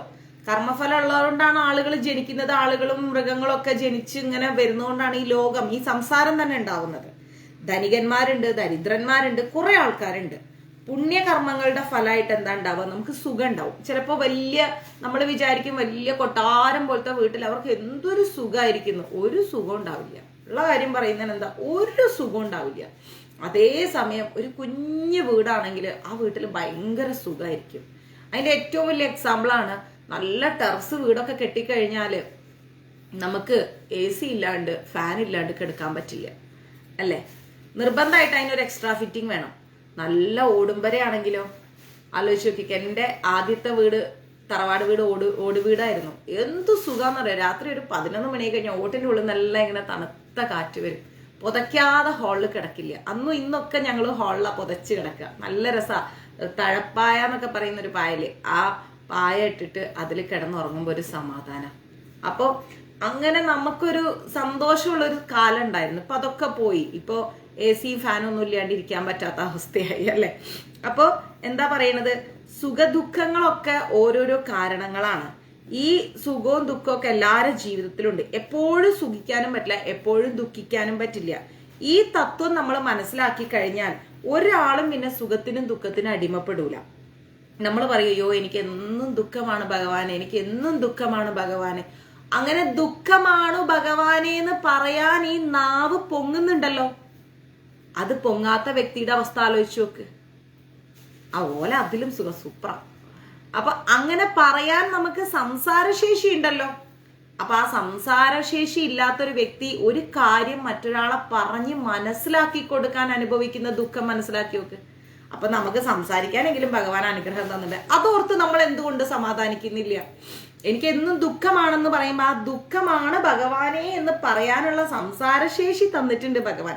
അതിൽ നമ്മൾ എന്തുകൊണ്ട് സന്തോഷിക്കുന്നില്ല, സുഖിക്കുന്നില്ല? ഞാൻ അങ്ങനെ ചിന്തിക്കാറുണ്ട്. ഭഗവാനെ സ്വന്തമായിട്ട് വീടില്ല എന്ന് ഞാൻ ഒരിക്കലും പറയില്ല. കാരണം എന്താ, വാടകയ്ക്കെങ്കിലും ഒരു വീട് തന്നിട്ടുണ്ട്. അതുപോലെ എടുക്കാൻ പറ്റാത്ത എത്ര ആൾക്കാർ ഈ ലോകത്തുണ്ട്. അപ്പൊ നമ്മൾക്ക് എന്താണോ ചെറുതായിട്ട് കിട്ടിയിരിക്കുന്നത്, ആ കിട്ടിയതിൽ നമ്മൾ സന്തോഷിക്കണം. അതെല്ലാം മറന്നിട്ട് നമ്മൾ കിട്ടാത്തതിനെ കുറിച്ച് ആലോചിച്ച് ദുഃഖിക്കാൻ പാടില്ല. അത് തെറ്റാണ്. മനസ്സിലായില്ലേ? അപ്പോ നമ്മൾ എന്ത് ചെയ്യാ, ഇങ്ങനെ മനസ്സിലാക്കി കഴിഞ്ഞാൽ നമുക്ക് ഒരിക്കലും സുഖവും ദുഃഖവും എന്നുള്ള ആ രണ്ട് സംഭവം നമ്മളെ ബാധിക്കില്ല. ഇവിടെ എല്ലാം കാലത്തിന് അതീതമാണ് അല്ലെ? നമുക്കൊരു 15, 20, 30 വയസ്സ് വരെ ഉണ്ടായ കാര്യങ്ങൾ നമ്മളോട് ഇപ്പൊ ചോദിച്ചാൽ നമുക്ക് ഓർമ്മയുണ്ടാവില്ല. കുറച്ച് കാര്യങ്ങൾ ഉണ്ടായിരുന്നു, എന്താണ് എന്നുള്ളത് ഓർമ്മയില്ല അല്ലെ? ഒരു 18ാമത്തെ വയസ്സിൽ ഏപ്രിൽ 17 എന്താ നടന്നെന്ന് വെച്ചാൽ നമുക്ക് ആർക്കും ഓർമ്മയില്ല. പക്ഷെ അതൊക്കെ ഒരു കാലഘട്ടം നമ്മളിലൂടെ ഇങ്ങനെ കടന്നുപോയി മേജർ കാര്യങ്ങളൊക്കെ ചിലപ്പോൾ ഓർത്തിരിക്കും, പലതും നമ്മൾ മറന്നുപോയിട്ടുണ്ട്. അപ്പൊ കാലത്തിനനുസരിച്ചാണ് ഈ സുഖവും ദുഃഖവും ഇങ്ങനെ പോയിക്കൊണ്ടിരിക്കുന്നത്. ഇതൊന്നും അറിയാതെ ഇന്ദ്രിയങ്ങളുടെ ലൗല്യത്തിന് വശംവദരാവുകയാണ് അല്ലെ? ഇതൊന്നും മനസ്സിലാക്കാതെ നമ്മൾ എന്താ ചെയ്യുന്നത്, ഇന്ദ്രിയങ്ങൾക്ക് അടിമപ്പെട്ടു പോകും. എനിക്ക് നല്ല രുചിയുള്ള ഭക്ഷണം കിട്ടണം, എനിക്ക് നല്ല സ്ഥലത്ത് കിടന്നുറങ്ങണം, പട്ടുമത്തേൽ കിടന്നുറങ്ങണം, എനിക്ക് അങ്ങനെ കിടക്കണം, എനിക്ക് ഇങ്ങനെ കിടക്കണം. ഇങ്ങനെയാണ് നമ്മൾ എന്ത് ചെയ്യുന്നത്, ജീവിച്ചു പോകുന്നത്. ഇതൊന്നും വേണ്ട, നമുക്ക് ഉള്ളതിൽ കിടന്നുറങ്ങിയാൽ മതി. പണ്ട് നല്ല പഞ്ഞിയുടെ കിടക്ക, എനിക്ക് ഓർമ്മ, നിങ്ങൾക്ക് എത്ര പേർക്ക് അറിയുമെന്ന് അറിയില്ല കേട്ടോ. അത് നമ്മളെ കട്ടിലിട്ട് കഴിഞ്ഞാല് മൂട്ട എന്ന് പറയുന്ന ഒരു സാധനം വരും, കടിക്കുന്ന ചോര കുടിക്കുന്ന ഒരു സാധനം. ഇതിനെ കൊല്ലാൻ വേണ്ടി കട്ടിലിന് ചുറ്റും നമ്മൾ എന്തോ മരുന്നൊക്കെ അടിച്ച്, പിന്നെ ഈ ബെഡൊക്കെ എടുത്തുകൊണ്ട് പോയി വെയിലൊക്കെ ഇട്ടിട്ട് നല്ല പഞ്ഞി ബെഡൊക്കെ വെയിൽ കൊണ്ട് വൈകിട്ട് അത് തിരിച്ച് കട്ടിലിട്ട് അതിൽ കിടന്നുറങ്ങുമ്പോൾ ഒരു സുഖമുണ്ട് അല്ലെ. ഇന്നിപ്പോ ഡ്യൂറോഫ്ലെക്സ് മെത്ത, മറ്റേ സൾഫക്സിന്റെ മെത്ത എന്നൊക്കെ പറഞ്ഞിട്ട് ഇങ്ങനെ ഒരു ഇത്ര കട്ടിയുള്ള ചകിരി നിറച്ച സ്റ്റഫ് ചെയ്ത ബെഡിൽ കിടന്നാല് ഉറക്കവും ശരിയാവില്ല, ബോഡിയും ഹീറ്റ് ആവുന്നു. ഒന്ന് ചിന്തിച്ചു നോക്കിക്കേ. പണ്ടത്തെ ആ ചാണകം മെഴുകിയ തറയില് തഴപ്പായിട്ട് എൻ്റെ അച്ഛന്റെ തറവാട്ട് വീട്ടിൽ കിടന്നുറങ്ങുമ്പോൾ എന്തൊരു സുഖമായിരുന്നു എന്നറിയാം. ഇന്നിപ്പൊ നമുക്ക് മാർബിള്, അപ്പൊ എന്താ ചെയ്യാ, വീട്ടിന്റെ അകത്ത് ചെരുപ്പിട്. എനിക്ക് ഇഷ്ടമല്ലാത്തൊരു കാര്യം അത്, ഞാൻ അനുവദിക്കാത്തൊരു കാര്യം അത്. വീട്ടിന്റെ അകത്ത് ചെരുപ്പിട്ടിട്ട് ഭഗവാന്റെ മുന്നിലാണെങ്കിലും കാലയിൽ ചെരുപ്പ് ഇട്ടുകൊണ്ട് പിന്നെന്തിനാ ഈ മാർബിള് വെച്ചത്, ഈ തറ വെച്ചത് എന്തിനാണ്? ഇത് വെച്ചിട്ടല്ലേ ചെരുപ്പിടേണ്ടി വന്നത്? ആലോചിച്ച് നോക്ക്. ആ ഓടിന്റെ ഒക്കെ തറയും ആ മറ്റേ ചാണകം മെഴുകിയ തറ എന്നൊക്കെ പറയുന്നതിനേക്കാൾ സുഖം മറ്റൊന്നുമില്ല, ഒരു തരത്തിലുള്ളതുമില്ല. മനസ്സിലായില്ലേ? മാതാജി ഒന്ന് ദിവ്യ മാതാജിയെ കോണ്ടാക്ട് ചെയ്തോളൂ കേട്ടോ, ഒന്ന് കോണ്ടാക്ട് ചെയ്തോളൂ. മൂകാംബികയിൽ വേണ്ട അറേഞ്ച്മെന്റ്സ് ചെയ്തുതരാം. അപ്പൊ നമ്മള് തന്നെ കുറെ ഡെവലപ്മെന്റ്സ് ഉണ്ടാക്കിയെടുത്തിട്ട് അതിൽ ദുഃഖിക്കുന്ന വ്യക്തികളാണ് നമ്മള്. അപ്പൊ അതിൽ നിന്നൊക്കെ മാറിയിട്ട് നമ്മളൊരു സ്ഥായിയായ ജീവിതം, എനിക്ക് ആ പഴയ ഒരു സ്റ്റൈലാണ് എനിക്കിഷ്ടം, ആ ലൈഫ് സ്റ്റൈൽ. അതിൽ നമുക്ക് ആരോഗ്യം ഉണ്ടായിരുന്നു, നമുക്കൊരു സന്തോഷം ഉണ്ടായിരുന്നു ഇല്ലേ. അതൊക്കെ ഇന്ന് പോയി ഇന്നെല്ലാം ഫാഷന്റെ പിന്നാലെ, അതൊരു സുഖമില്ലാത്തൊരു ലൈഫാണത്. എന്നിട്ട് അസുഖങ്ങൾ കൂടുതലും. അപ്പോൾ നമുക്ക് എന്താ വരുന്നത്, ഇങ്ങനെ നമ്മൾ ഇന്ദ്രിയങ്ങളുടെ സുഖത്തിന് വേണ്ടിയാണ് ഇങ്ങനെ ഓരോ ഡെവലപ്മെന്റ്സ് കണ്ടെത്തിയത്. ഈ ഇന്ദ്രിയ സുഖങ്ങളോണ്ട് നമുക്ക് എന്താ ഉണ്ടായത്, ദുഃഖമായി, ഭയമായി. ഇന്ദ്രിയങ്ങളെല്ലാം മനസ്സിനെയൊക്കെ നമ്മൾ ജയിച്ചിട്ട് നമ്മൾക്ക് അതീതരാവണം. മനസ്സിലായില്ലേ? ആദ്യമൊക്കെ കറണ്ട് പോയി കഴിഞ്ഞാൽ ഓടും, പായ അല്ലെങ്കിൽ ബെഡ്ഷീറ്റ് എടുത്തിട്ട് എന്തിനാണ്, പുറത്ത് മണ്ണാ, ആ മണ്ണിൽ വിരിച്ചിട്ട് ഞങ്ങൾ കുട്ടികളെല്ലാരും കൂടെ ആകാശം നോക്കി ഇങ്ങനെ കിടക്കും. അപ്പൊ അവിടെ ഇങ്ങനെ നക്ഷത്രങ്ങൾ ഇങ്ങനെ പോവും, അമ്പിളിയമ്മാവൻ ഇങ്ങനെ പോവും. ഇതൊക്കെ നോക്കി കിടന്ന് ഒരു അരമണിക്കൂർ പവർ കട്ട് ഉണ്ട്. ഞായർ മുതൽ തിങ്കൾ വരേക്കും എന്താ പറയാ, ഒരു 7 മുതൽ 7:30 വരെ. കാലുവേദനയൊക്കെ വന്നത് ഇങ്ങനെയുള്ള കുറെ കാര്യങ്ങൾ കൊണ്ടല്ലേ മാതാജി. നമ്മൾ പഴയ കാലത്തെ ഒരു ജീവിത സ്റ്റൈലാണ്, നമുക്ക് കാലുവേദന ഒന്നും ഉണ്ടാവില്ല. പക്ഷെ ഇന്നത്തെ അഡ്വാൻസ്ഡ് ആയിട്ടുള്ള പല രീതിയിൽ പോയപ്പോൾ കാലുവേദന, കൈവേദന, പല വേദനകളായി. അപ്പൊ ആ അരമണിക്കൂർ എന്ന് പറയുന്നത് ഭയങ്കര രസമുള്ള സമയമാണ്. എല്ലാവരും പുറത്തിറങ്ങിയിരിക്കുക, ആകാശം നോക്കി ഞങ്ങൾ എല്ലാവരും കിടക്കുക, രസകരമായ ഒരു സമയം. അത് കഴിയുമ്പോൾ ഡിന്നറ്, ഭക്ഷണം കഴിക്കുക, പാത്രം കഴുകിയൊക്കെ എല്ലാവരും ചെന്നിട്ട് കിടന്നുറങ്ങുക. അപ്പൊ അതിലൊക്കെ ഒരു സുഖം ഉണ്ടായിരുന്നു അല്ലെ. ഇപ്പൊ അതൊന്നുമില്ല. ഇപ്പൊ 7 മണിക്കൂർ കറണ്ട്, 8 മണിക്കൂർ ഉടനെ ഇൻവെർട്ടർ, പിന്നെ എന്തൊക്കെയോ വേറെ ലൈഫ് സ്റ്റൈലായി. അപ്പൊ ഇതിന്നൊക്കെ ഒന്ന് മാറിയിട്ട് നമ്മളൊരു സന്തോഷകരമായ ഒരു ഐക്യത നമ്മുടെ അടുത്ത് എടുത്തിട്ടുണ്ടെങ്കിൽ നമ്മുടെ ജീവിതം എത്ര രസകരമായിരിക്കും എന്നറിയാമോ? അപ്പോൾ അതിന് നമ്മൾ എന്താ ചെയ്യേണ്ടത്, ഇതിനെല്ലാം നമ്മൾ ജയിച്ചിട്ട് അങ്ങനെ നമ്മളൊരു സന്തുഷ്ടരാകുമ്പോൾ നമ്മുടെ ജീവിതത്തിൽ ദുഃഖം വരില്ല എന്നാ പറയേണ്ടത്. മനസ്സിലായില്ലേ? ദുഃഖം ഒരിക്കലും വരില്ല. ഞാനിവിടെ ദിവ്യ മാതാജിയും അമ്മയും ഒക്കെ വരുമ്പോൾ ഞാൻ പറയുന്നത്, അവരോട് ഞാൻ ആദ്യം പറയില്ല എന്താ അറിയോ, ഫോൺ അങ്ങോട്ട് മാറ്റി വെക്കുക. എനിക്ക് ഇഷ്ടമല്ലാത്തൊരു എന്നും വഴക്കാൻ ഈ സാധനം കൊണ്ട് മാറ്റി വെക്കുന്ന പറയും. കാരണം എന്താ അറിയോ, നമ്മൾ സംസാരിക്കുക, എനിക്ക് അതാ വേണ്ടത്. നമ്മൾ സംസാരിച്ച് കളിച്ചും ചിരിച്ചും തമാശ പറഞ്ഞും നമ്മള് എന്താ പറയുക, അങ്ങനെ കൂടുമ്പോ ഒരു പ്രത്യേക ഭംഗി. ഇത് ഓരോരുത്തരും ഇരുന്ന് മൊബൈൽ തൊട്ടാനിരുന്നാ പിന്നെ അതിനേ സമയം കാണും. ഭയങ്കര മോശമായിരിക്കും ആ ഒരു ലൈഫ് സ്റ്റൈല്. ആദ്യം ഞാൻ പറയും, ഈ സാധനം എന്റെ കൂടെ ഇരിക്കുമ്പോൾ എടുക്കരുത്. എമർജൻസി കോൾസ് എടുത്തോളൂ, അല്ലാത്ത സമയം മാറ്റിവെക്കുക. നമ്മൾ സംസാരിക്കുക. എന്ത് രസമായിരിക്കും എന്നറിയാതെ. യാത്രയാണെങ്കിലും ഞങ്ങൾ ഒരുമിച്ച് ഭക്ഷണം കഴിക്കുമ്പോഴൊക്കെ ഞാൻ പറയില്ല ആദ്യം അതാണ്, അതങ്ങോട്ട് മാറ്റിവെക്കുക. രാത്രി ഒരു 10 മണി 10:30 മണി കഴിഞ്ഞാൽ ഇനി വേണ്ട, ഇനി നമുക്ക് സംസാരിക്കാം. നമ്മൾ കിടക്കുമ്പോഴും സംസാരിച്ചോണ്ട് കിടക്കണം, അതിലൊരു സുഖമുണ്ട് ഇല്ലേ? അങ്ങനെ നമ്മളെല്ലാവരും കൂടുന്ന ഏതെങ്കിലും ദിവസം ഉണ്ടെങ്കിൽ ആരുടെയും കയ്യിൽ ഞാൻ ഈ സാധനം കാണുകയാണെങ്കിൽ എടുത്തുകൊണ്ടേ പെട്ടിയിലിട്ട് പൂട്ടിയിട്ട് പോകാൻ നേരെ ഞാൻ തരത്തുള്ളൂ. നമ്മൾ സംസാരിക്കണം പരസ്പരം. ഓരോരുത്തരുടെ അനുഭവങ്ങള്, തമാശകള്, കളി, ചിരി, അതിലൊരു ഭയങ്കര സുഖാന്നേ. ഞങ്ങളൊരു 3 പേര് കഴിഞ്ഞ ദിവസം പാലക്കാട് നിന്ന് ഇങ്ങോട്ടേക്ക് യാത്ര ചെയ്തിരുന്നു. അവർക്കറിയാം എന്ത് രസമായിരുന്നു ആ ഒരു യാത്ര എന്നുള്ളത്. അപ്പോൾ അത് നമ്മളെ മനസ്സിൽ എപ്പോഴും തങ്ങി നിൽക്കും. മനസ്സിലായില്ലേ? അല്ലാണ്ട് രാവിലെ അയക്കുന്ന have a nice day, good morning, ഇതൊന്നല്ല തങ്ങി നിൽക്കല്. കളിയും ചിരിയും തമാശയും അതേ മനസ്സിൽ തങ്ങി നിൽക്കും. അപ്പൊ അതാണ് നമ്മൾ ജീവിതത്തിൽ ഉണ്ടാക്കിയെടുക്കുന്നത്. അതുണ്ടാവുമ്പോൾ നമുക്ക് എന്താണെന്നറിയോ, ദുഃഖം കുറച്ച് മാറിക്കിട്ടും.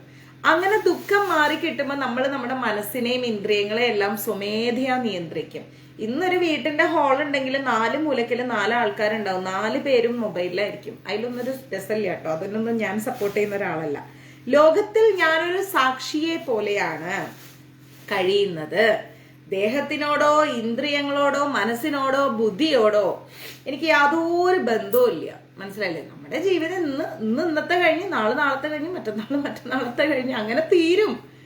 അതിനിടയിൽ കിട്ടുന്ന ചെറിയ സമയങ്ങൾ പരസ്പരം കുറ്റപ്പെടുത്താതെ, തോണ്ടാതെ, ദ്രോഹിക്കാതെ, ഒന്നുമില്ലാണ്ട് ചിരിച്ചും സന്തോഷത്തോടെയും മുന്നോട്ട് പോവാം. അതിലൊരു ആനന്ദമുണ്ട്. അത് നമ്മുടെ മുഖത്ത് തന്നെ കാണാനുണ്ടാവും. മനസ്സിലായില്ലേ? എത്രത്തോളം സംസാരിക്കാൻ പറ്റും അത്രത്തോളം. ഞാൻ എത്ര ക്ലാസ് എടുത്ത് ടയർഡായാലും ശരി, ക്ലാസ് കഴിഞ്ഞാൽ ദിവ്യയ്ക്ക് അറിയാം, ഞാൻ ദിവ്യ ഉണ്ടാകുമ്പോൾ ദിവ്യ, അമ്മു, ബിന്ദു അമ്മ, മഹേശ്വരി ചേച്ചി, പ്രിയ ചേച്ചി, ലക്ഷ്മി അമ്മ, ഞങ്ങൾ എല്ലാവരും കൂടെ പുറത്തിരുന്ന് സംസാരിക്കും. ആ ഒരു മണിക്കൂർ അമ്മുവിന്റെ മക്കളല്ലേ, ഞങ്ങൾ ടെറസിൽ പോവും, അവിടെ ഇരുന്ന് സംസാരിക്കും. കുറേ കാര്യങ്ങൾ ഞങ്ങൾ പല കാര്യങ്ങൾ സംസാരിക്കും. അതിന് പ്രത്യേക സബ്ജക്റ്റ് ഒന്നും വേണ്ട. എന്നിട്ട് ഞങ്ങളുടെ ഹൗസ് ഓണർ ചോദിക്കും, എന്നാതാ உங்களுக்கு ഇവ്ളു പേசுறதுக்கு? ഞാൻ പറയാം, അപ്പ വന്ന് നോക്കാരുന്ന്. ചിലപ്പോൾ അച്ഛനും വന്നിരിക്കും, ചിലപ്പോൾ ആൻറ്റിയും വന്നിരിക്കും. നല്ല രസാ. ആരും മൊബൈൽ എടുക്കൂല. ഞങ്ങൾ എല്ലാവരും മൊബൈലും വീട്ടിൻ്റെ അകത്തായിരിക്കും. ഞങ്ങൾ ഇരുന്ന് സംസാരിക്കും. എന്നിട്ട് എല്ലാവരും ഗുഡ് നൈറ്റ് പറഞ്ഞിട്ട് കിടന്നുറങ്ങും. പിറ്റേന്ന് രാവിലെ കണ്ടാലും കഥ പറച്ചിലേ ആദ്യം. ഇതിലൊരു പ്രത്യേക സുഖമുണ്ട്, അറിയാം. ഭയങ്കര രസമുണ്ട്. പരസ്പരം കാണാതാകുമ്പോൾ ഒരു അന്വേഷണമുണ്ട്. അതാണ് നമ്മൾ ഉണ്ടാക്കിയെടുക്കേണ്ടത്. അപ്പോൾ ഇങ്ങനെ ആവുമ്പോൾ എന്താ സംഭവിക്കുക? നമ്മളൊരു സാക്ഷിയെ പോലെയാണ് കഴിയുന്നത്. മനസ്സിലായില്ലേ? ദേഹത്തോട്, നമ്മുടെ ശരീരത്തിനോടോ നമ്മുടെ ഇന്ദ്രിയങ്ങളോടോ മനസ്സിനോടോ ഒന്നും നമുക്ക് യാതൊരു ബന്ധവും ഇല്ല എന്ന് നമ്മൾ മനസ്സിലാക്കണം. ഇതൊക്കെ നമ്മളിൽ നിന്ന് നാളെ വിട്ടിട്ട് പോകും. എന്റെ സാന്നിധ്യത്തിലാണ് ഇതെല്ലാം പ്രവർത്തിക്കുന്നത്. കുറച്ച് കോൾഡാണ്. അപ്പോൾ നമ്മുടെ സാന്നിധ്യത്തിൽ നമ്മളുണ്ടെങ്കിലേ നമ്മുടെ മനസ്സുള്ളൂ, നമ്മുടെ ശരീരമുള്ളൂ, നമ്മുടെ ഇന്ദ്രിയങ്ങളുള്ളൂ, അല്ലെ? അപ്പൊ നമ്മുടെ സാന്നിധ്യത്തിലാണ് ഇതെല്ലാം പ്രവർത്തിക്കുന്നത്. അയ്യോ, മുഖം സ്വെല്ലിംഗ് ആയതല്ല, ഞാൻ തിന്നിട്ട് വണ്ണം വെച്ചതാ. സത്യം പറയുന്നതിന് എന്താ, മൂകാംബിക അമ്പലത്തിൽ നിന്നൊക്കെ കിട്ടിയ പ്രസാദം നല്ലോണം തിന്നിട്ടുണ്ട്. ദേവിയുടെ ദോശയും അടയും വടയും തേങ്ങയും ഒക്കെ തിന്നിട്ടുണ്ട്. രാത്രി നല്ല ബോട്ടിൽ കഷായമൊക്കെ ഇഷ്ടം പോലെ കുടിച്ചതേ. ഇവിടെ കഷായ കുപ്പിയൊക്കെ നിരത്തി വെച്ചിട്ടുണ്ട്. തിന്ന് വണ്ണം വെച്ചതാ, അല്ലാണ്ട് മുഖം നീര് വെച്ചല്ല കേട്ടോ. അമ്പലത്തിലെ പ്രസാദമൊക്കെ ചോദിച്ചു മേടിച്ച് പിന്നെയും തിന്ന് വണ്ണം വെച്ചതാ. അപ്പോ നമ്മൾ അറിയണം, ഇത് നമ്മളുണ്ടെങ്കിലേ നമ്മുടെ ഇന്ദ്രിയങ്ങളുള്ളൂ, നമ്മുടെ മനസ്സുള്ളൂ, നമ്മുടെ ജീവിതമുള്ളൂ. എന്തും നമ്മളുണ്ടെങ്കിലേ ഉള്ളൂ. ഓക്കെ? അവയുടെ കർമ്മങ്ങളൊന്നും നമ്മളെ ബാധിക്കുന്നില്ല. നമ്മൾ ഉണ്ടെങ്കിലേ നമുക്കെല്ലാം ഉള്ളൂ. പക്ഷെ ഇതിന്റെ കർമ്മങ്ങളൊന്നും നമ്മളെ ബാധിക്കുന്നില്ല. കാരണം എന്താ? നമ്മൾ ഇതിലൊന്നും ആസക്തരല്ല. നടക്കേണ്ട കാര്യങ്ങൾ നടക്കുന്ന പോലെ നടന്നു പോകും. നമ്മൾ എന്തിനപ്പം ഇതിന്റെ പിന്നാലെ ഓടുന്നത്? നമ്മൾ ഇന്നിൽ ജീവിക്കുക, ഇപ്പൊ ജീവിക്കുക, സന്തോഷമായിട്ട് ജീവിക്കുക. ആരെന്ത് പറയണം ഇതിലേ കേൾക്കുക, ഇതിലേ വിടുക. എൻ്റെ ഏറ്റവും അടുത്ത സുഹൃത്താണ്, ഒരാളുണ്ട് ലൈവ് കാണുന്നത്. ഞാൻ എല്ലാം തുറന്ന് പറയുന്ന ഒരു വ്യക്തിയാണ്. കഴിഞ്ഞ ദിവസം ഞാൻ വിളിച്ചിട്ട് 1.5 മണിക്കൂർ സംസാരിച്ചു. അപ്പൊ എന്നോട് എന്താ പറയുക, അമ്മൂസിന്റെ കാര്യം നോക്കിപ്പോ, പറയണവരാരെന്തും പറഞ്ഞോട്ടെ, അത് അമ്മൂസിനെ ബാധിക്കരുത്. ഇതല്ലേ അമ്മൂസ് ക്ലാസ്സിൽ പറയുന്നത്? ഞാൻ പറഞ്ഞ അതെ. പിന്നെന്തിനാ അങ്ങനെ വിഷമിക്കണേ? നമ്മുടെ വിഷമല്ലേ, ഞാൻ ഷെയർ ചെയ്താണ്. അങ്ങനെ വേണ്ടത്. അപ്പൊ ദിവ്യ വിളിക്കുക, ശരിയാ. തേങ്ങ, പഴം, അട, വട, പിന്നെ വേറെന്തോ ഒരു വട്ടത്തിലുള്ള സാധനമുണ്ട്. ഭയങ്കര ടേസ്റ്റാണ് ഇതൊക്കെ. ഞാൻ അവിടെ ജപിക്കാനിരുന്ന ഇതൊക്കെ അവർ കൊണ്ടുവെക്കും. ഞാൻ അതൊക്കെ എടുത്ത് തിന്ന് വണ്ണം വെച്ചതാ, നീരല്ല. അങ്ങനെ ആണെന്ന് പറഞ്ഞുകൊണ്ട് ഞാനൊന്ന് തിരുത്തി തന്നതാട്ടോ. എന്നും നമ്മൾ മനസ്സിലാക്കണം, നമ്മൾ നമ്മുടേതായ ഒരു ലോകത്ത് സന്തോഷം കണ്ടെത്തി ജീവിക്കണം. നമുക്ക് ചുറ്റുള്ളവരൊക്കെ നമ്മളെ വിഷമിപ്പിക്കാൻ വരും. അയ്യോ, അവരെന്നെ വിഷമിപ്പിച്ചേ, ഇവരെന്നെ വിഷമിപ്പിച്ചേന്നും പറഞ്ഞിരിക്കുകയാണെങ്കിൽ നമുക്ക് വിഷമിക്കാനേ നേരം കാണും. പറയണവർ പറയട്ടെ എന്ന് ഓർത്ത് നമ്മൾ നമ്മുടെ ലോകത്ത് ജീവിക്കുകയാണെങ്കിൽ നമുക്ക് എന്നും സന്തോഷിക്കാനേ സമയം കാണും. ഒരു സാക്ഷിയുടെ മട്ടിൽ ഒന്നിലും ചേരാതെയാണ് ഇദ്ദേഹം നോക്കി നിൽക്കുന്നത്. ആയിക്കോട്ടെ, പറയണവര് പറഞ്ഞോളൂ, എന്നെ ബാധിക്കുന്നില്ല എന്ന ഭാവത്തിൽ ഇദ്ദേഹം ജീവിച്ചു പോവാണ്. മനസ്സിലായി? ആര്? സമങ്കൻ ജീവിക്കുകയാണ്.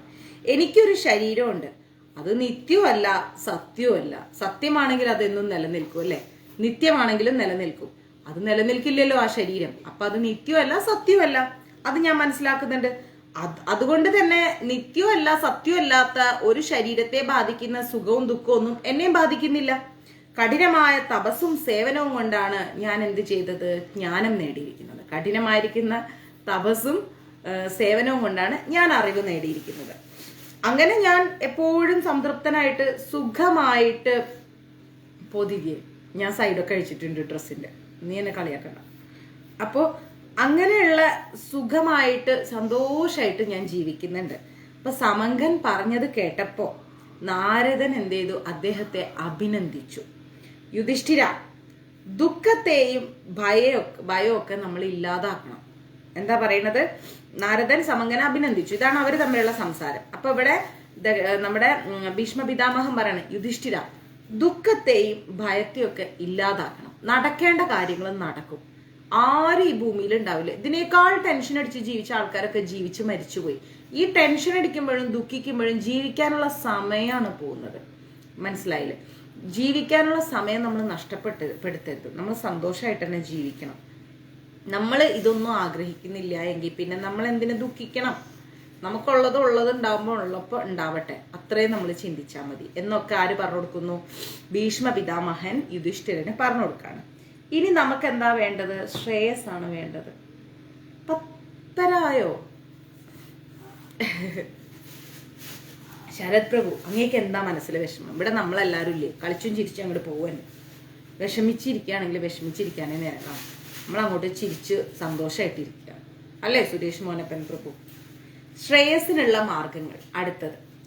പിന്നെ യുധിഷ്ഠിരൻ ചോദിച്ചത് എന്താണെന്നറിയാമോ? ശാസ്ത്രതത്വം. എന്താണ് ശാസ്ത്രതത്വം എന്ന് പറയുന്നത്? അത് മനസ്സിലാക്കാത്തവരും സംശയമായിട്ട് നടക്കുന്ന ആൾക്കാരും ശ്രേയസിനുള്ള വഴി എന്താ നോക്കണം ആദ്യം. എന്താണ് നമുക്ക് നല്ല ശ്രേയസ് വരാൻ? നമുക്ക് എല്ലാവർക്കും ഇഷ്ടമാണ് നമുക്ക് നല്ല ഐശ്വര്യം ഉണ്ടാവാനല്ലേ? അപ്പൊ ഈ ഐശ്വര്യം നമ്മുടെ ജീവിതത്തിൽ വരാനുള്ള വഴി എന്താണെന്ന് നമ്മൾ നോക്കണം എന്ന് പറഞ്ഞു. അതിന് ഭീഷ്മ പിതാമഹൻ എന്താ ചെയ്തത്? ശ്രേയസിനെ കുറിച്ച് നാരദ മുനി ഗാലവന് നൽകിയ ഒരു ഉപദേശം പറഞ്ഞു കൊടുത്തു. ശ്രേയസിനെ കുറിച്ച് നാരദ മുനി ഗാലവന് ഒരു ഉപദേശം കൊടുത്തിട്ടുണ്ട്. അത് പറഞ്ഞു കൊടുക്കാൻ ആ ഒരു പഴയ കഥ എന്ന് പറയുന്നത് എന്താണെന്നറിയോ? ഒരിക്കല് ഗാലവൻ ജിതേന്ദ്രിയനും ജ്ഞാനതൃപ്തനുമായിരിക്കുന്ന നാരദനോട് ചോദിച്ചു. നല്ല ജ്ഞാനയുള്ള ഏറ്റവും നല്ല വ്യക്തിത്വമുള്ള നാരദനോട് ഗാലവൻ ഒരു കാര്യം ചോദിച്ചു. എന്താ ചോദിച്ചത്? അറിവില്ലായ്മയിൽ പെട്ട് ജീവിക്കുന്ന ഞങ്ങൾക്ക് ഏതെല്ലാം ഗുണങ്ങളാണ് നല്ലത് എന്ന് ചോദിച്ചു. അറിവില്ലായ്മയിൽ പെട്ടിട്ടാണ് ഞങ്ങൾ എല്ലാവരും ജീവിക്കുന്നത് അല്ലെ? നമ്മളെല്ലാവരും അജ്ഞതയിലായിരുന്നു. അങ്ങനെയുള്ള ഞങ്ങൾക്ക് എന്തൊക്കെ ഗുണങ്ങളാണ് ശ്രേയസ് നൽകുക എന്ന് ചോദിച്ചു. ഞങ്ങള് ലോകത്തിന്റെ ഒരു തത്വം എന്താണെന്ന് മനസ്സിലാക്കാത്ത വിഡ്ഢികളാണ്. അങ്ങാണെങ്കിലോ നാരദമുനെ, അങ്ങക്ക് വിഡ്ഢിത്വമൊന്നുമില്ല, അങ്ങ് ഭയങ്കര ജ്ഞാനിയാണ്. ഞങ്ങളൊക്കെ വിഡ്ഢികളുമാണ്. അതുകൊണ്ട് ഞങ്ങൾ എങ്ങനെയാ ജീവിക്കേണ്ടത് അതൊന്ന് പറഞ്ഞു തരുമോ? ശാസ്ത്രങ്ങളിൽ ഒരുപാട് വിധികളൊക്കെ ഉണ്ട്. ചിലപ്പോ അറിവാണ് ശ്രേഷ്ഠം എന്നൊക്കെ പറയും, ചിലപ്പോ കർമ്മമാണ് ശ്രേഷ്ഠം എന്ന് പറയും. ഏതാണ് അനുസരിക്കേണ്ടതെന്ന് അറിയാതെ ഞങ്ങൾ ഇങ്ങനെ ജീവിക്കുകയാണ്. അതുകൊണ്ട് ജ്ഞാനിയായിരിക്കുന്ന അങ്ങ് ഞങ്ങൾക്കൊന്ന് വഴി കാണിക്കണമെന്ന് ഗാലവം ആരോട് ചോദിച്ചു? നാരദമുനിയോട് ചോദിച്ചു. അപ്പൊ നാരദമുനി പറഞ്ഞു കൊടുക്കാണ്, ശാസ്ത്രവിധികൾ എന്ന് പറഞ്ഞു കഴിഞ്ഞാൽ അതൊന്നും പരസ്പരം വിരുദ്ധമല്ല, രണ്ടും രണ്ടല്ല. 4 ആശ്രമങ്ങൾക്ക് 4 വിധത്തിലും വ്യത്യസ്തമായിരിക്കുന്ന കർമ്മങ്ങളും ഉണ്ട്, ധർമ്മങ്ങളും ഉണ്ട്. അധികാരഭേദം വെച്ച് നോക്കുമ്പോൾ അതൊന്നും പരസ്പരം തെറ്റല്ല, അങ്ങോട്ടും ഇങ്ങോട്ടും ഓപ്പോസിറ്റ് അല്ല, വിപരീതമല്ല. നിവൃത്തി കർമ്മണ പാപാത് സതതം പുണ്യശീലതോ സദ്ഭിഷ്ട സമുദാചാര ശ്രേയ ഏതതവ സംശയം സത്യസ്യ വചനം ശ്രേയ സത്യജ്ഞാനം തു ദുഷ്കരം എന്നാണ് പറയുന്നത്. ശ്രേയസ് വർദ്ധിപ്പിക്കാനുള്ള ഒരു വഴി എന്ന് പറഞ്ഞു കഴിഞ്ഞാല് നമുക്ക് എല്ലാവർക്കും ശ്രേയസ് ഉണ്ടാവാൻ ഇഷ്ടം അല്ലെ? അപ്പൊ ആ ശ്രേയസ് വർദ്ധിപ്പിക്കാനുള്ള ഒരു വഴി എന്ന് പറയുന്നത് ആദ്യമായിട്ട് പറഞ്ഞാല് പാപകർമ്മം ഒഴിവാക്കുക, തെറ്റുകൾ ചെയ്യാതിരിക്കുക. എപ്പോഴും ചെയ്യുന്ന പ്രവൃത്തിയിൽ ഒരു പുണ്യം ഉണ്ടായിരിക്കണം. മനസ്സിലായില്ലേ? നല്ല ആൾക്കാരുമായിട്ട് സംസർഗം ചെയ്യണം. ഇത് വളരെ ഇമ്പോർട്ടൻ്റ് ആണ്. നമ്മൾക്കുള്ളിലേക്ക് നെഗറ്റീവ് പറഞ്ഞു തരുന്ന വ്യക്തികളോട് നമ്മൾ സംസർഗത്തിന് പോവരുത്. ഇപ്പോൾ നമ്മളൊരു സിനിമ കാണുകയാണ്, നമ്മൾ ആ സിനിമയിൽ അഭിനയിച്ചിട്ടില്ല, അതിൽ ടെക്നീഷ്യന്മാരായിട്ട് നമ്മൾ വർക്ക് ചെയ്തിട്ടില്ല.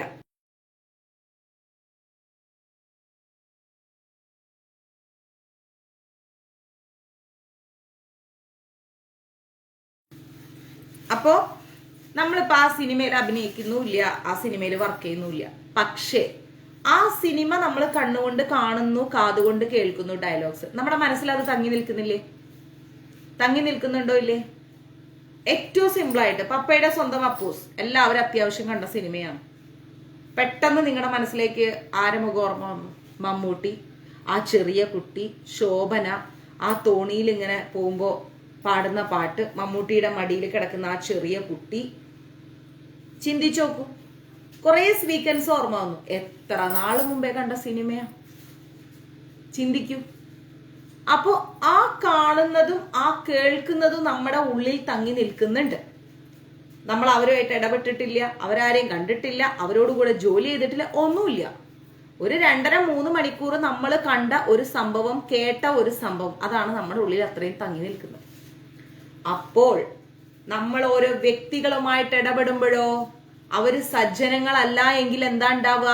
അവരിലുള്ള കംപ്ലീറ്റ് നെഗറ്റീവ്സും നമ്മളിലേക്ക് എത്തും.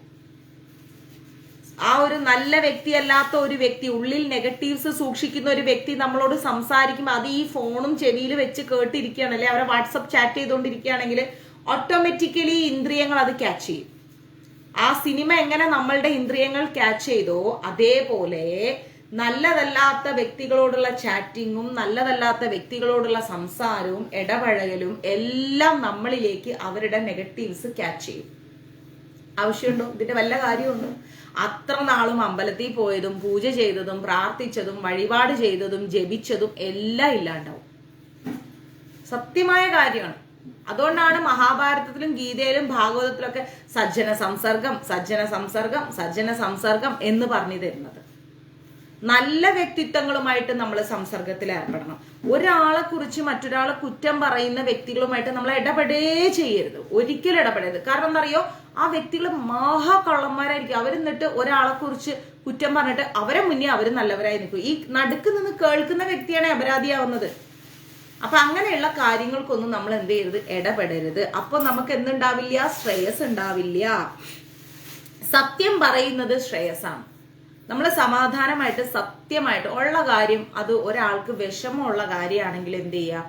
അവരുടെ മനസ്സിനെ വേദനിപ്പിക്കാത്ത രീതിയിൽ കാര്യങ്ങൾ പറയുക. ഒരാളെയും വേദനിപ്പിച്ചുകൊണ്ട് നമ്മൾ സത്യം പറയരുത്.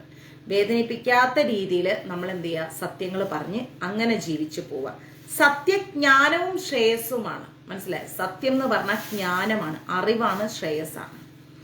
ഇന്ദ്രിയ വിഷയങ്ങളായിരിക്കുന്ന രൂപസഗന്ധാദികളിൽ ആസക്തി ഉണ്ടാവരുത്. നമ്മുടെ ശരീരം കൊണ്ട് നമുക്ക് പല സുഖങ്ങൾ അനുഭവിക്കാനുണ്ടാവും. മനസ്സിലായില്ലേ? ഇതേന്ന് പറഞ്ഞ് നമ്മൾ ജീവിക്കരുത്. അതിനൊക്കെ ഓരോ സമയവും നേരവും കാലവും അവസരങ്ങളും ഉണ്ട്. അപ്പൊ മാത്രം അതൊന്നും പറഞ്ഞങ്ങനെ കിടക്കരുത്. ഇന്ദ്രിയ സുഖങ്ങൾക്ക്, അതേത് രീതിയിലുള്ള ഇന്ദ്രിയ സുഖമാണെങ്കിലും അതേന്നും പറഞ്ഞ് നമ്മൾ ജീവിക്കരുത്. ഭയങ്കര നെഗറ്റീവായിരിക്കും നമ്മുടെ ജീവിതം. രാത്രി സഞ്ചാരനാകാതിരിക്കണം. രാത്രി യാത്രകൾ ഒഴിവാക്കണം. അതിപ്പോ എല്ലാവർക്കും നടക്കുന്ന കാര്യമല്ല. നമ്മളൊക്കെ ജീവിത രീതികളും ജോലി ഒക്കെ വിചാരിച്ചു കഴിഞ്ഞാൽ നമുക്ക് രാത്രികൾ കുറെ യാത്ര ചെയ്യണം. അതല്ലാതെ ഇപ്പൊ നമ്മള് വീട്ടിലിരിക്കുന്ന സമയത്ത് വെറുതെ രാത്രിയിൽ ഇറങ്ങി പുറത്തു പോവുക, വെറുതെ നടക്കുക, അതൊന്നും പാടില്ല. വീട്ടിലിരിക്കേണ്ട സമയത്ത് വീട്ടിലിരിക്കുക. പ്രത്യേകിച്ച് അത്യാവശ്യങ്ങളൊന്നും ഇല്ലെങ്കിൽ രാത്രിയിൽ പുറത്തു പോകാതിരിക്കുക. രാത്രി വിശ്രമത്തിനും പകല് പ്രവൃത്തിക്കുള്ളതാണെന്ന് അറിഞ്ഞ് ജോലി ചെയ്യുക. രാത്രി കിടക്കേണ്ട സമയമാണ്, കിടന്നുറങ്ങുക. പകല് ജോലി ചെയ്യുന്ന സമയമാണ്, ആ സമയത്ത് കിടന്നുറങ്ങാതിരിക്കുക. അതാദ്യം ഒഴിവാക്കി. ഈ പകലുറക്കം എന്ന് പറഞ്ഞ സാധനം നല്ലതിനല്ല, അത് നാശത്തിനുള്ളതാണ്. പകലുറക്കം ശരിയല്ല. മനസ്സിലായില്ലേ? അപ്പൊ അതൊക്കെ നമ്മൾ ഒഴിവാക്കണം. തുളസി എന്നാക്കിയ മുഴുവൻ റെഡിയായ നോട്ടെ. ഇത്രയേ ഉള്ളൂ. മതിയാവില്ലല്ലോ, തികയില്ല. ആ ചീത്തലൊക്കെ പോയാ കളഞ്ഞ മതിയാവില്ല. ഇതാ ഭഗവാന്റെ പാത്രത്തിലിട്ടിട്ടേ ഇതാക്കി വെച്ചാൽ വെള്ളം വിളിച്ച് വെച്ചാൽ പിന്നെ ഫ്രിഡ്ജ് വെച്ചാൽ മതിയല്ലോ. ഇത് ഇത്രയേ ഉള്ളൂ.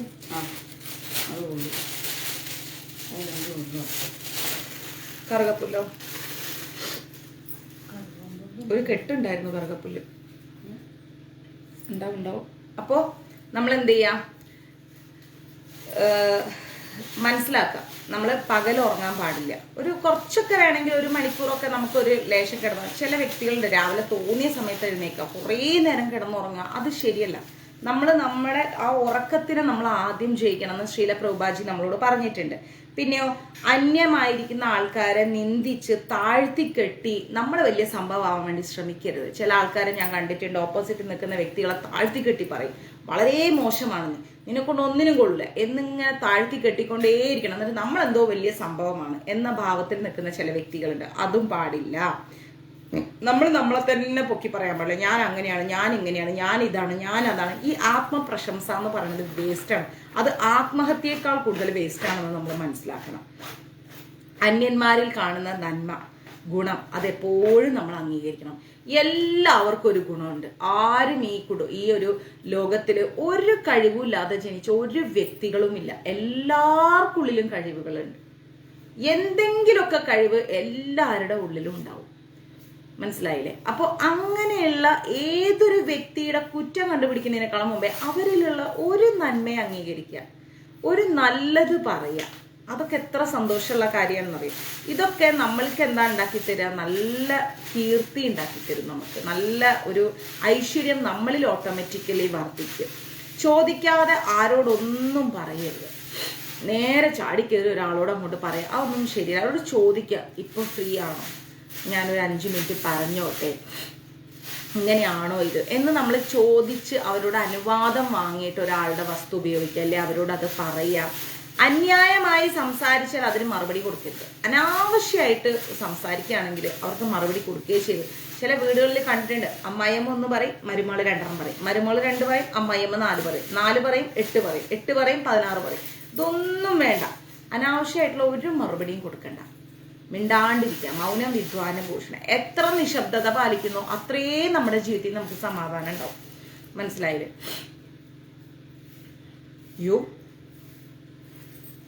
അത് സൂക്ഷിക്കേണ്ട ഉത്തരവാദിത്വം നമുക്കുണ്ടായിരുന്നു. അതും നമ്മൾ ശ്രദ്ധിക്കണം.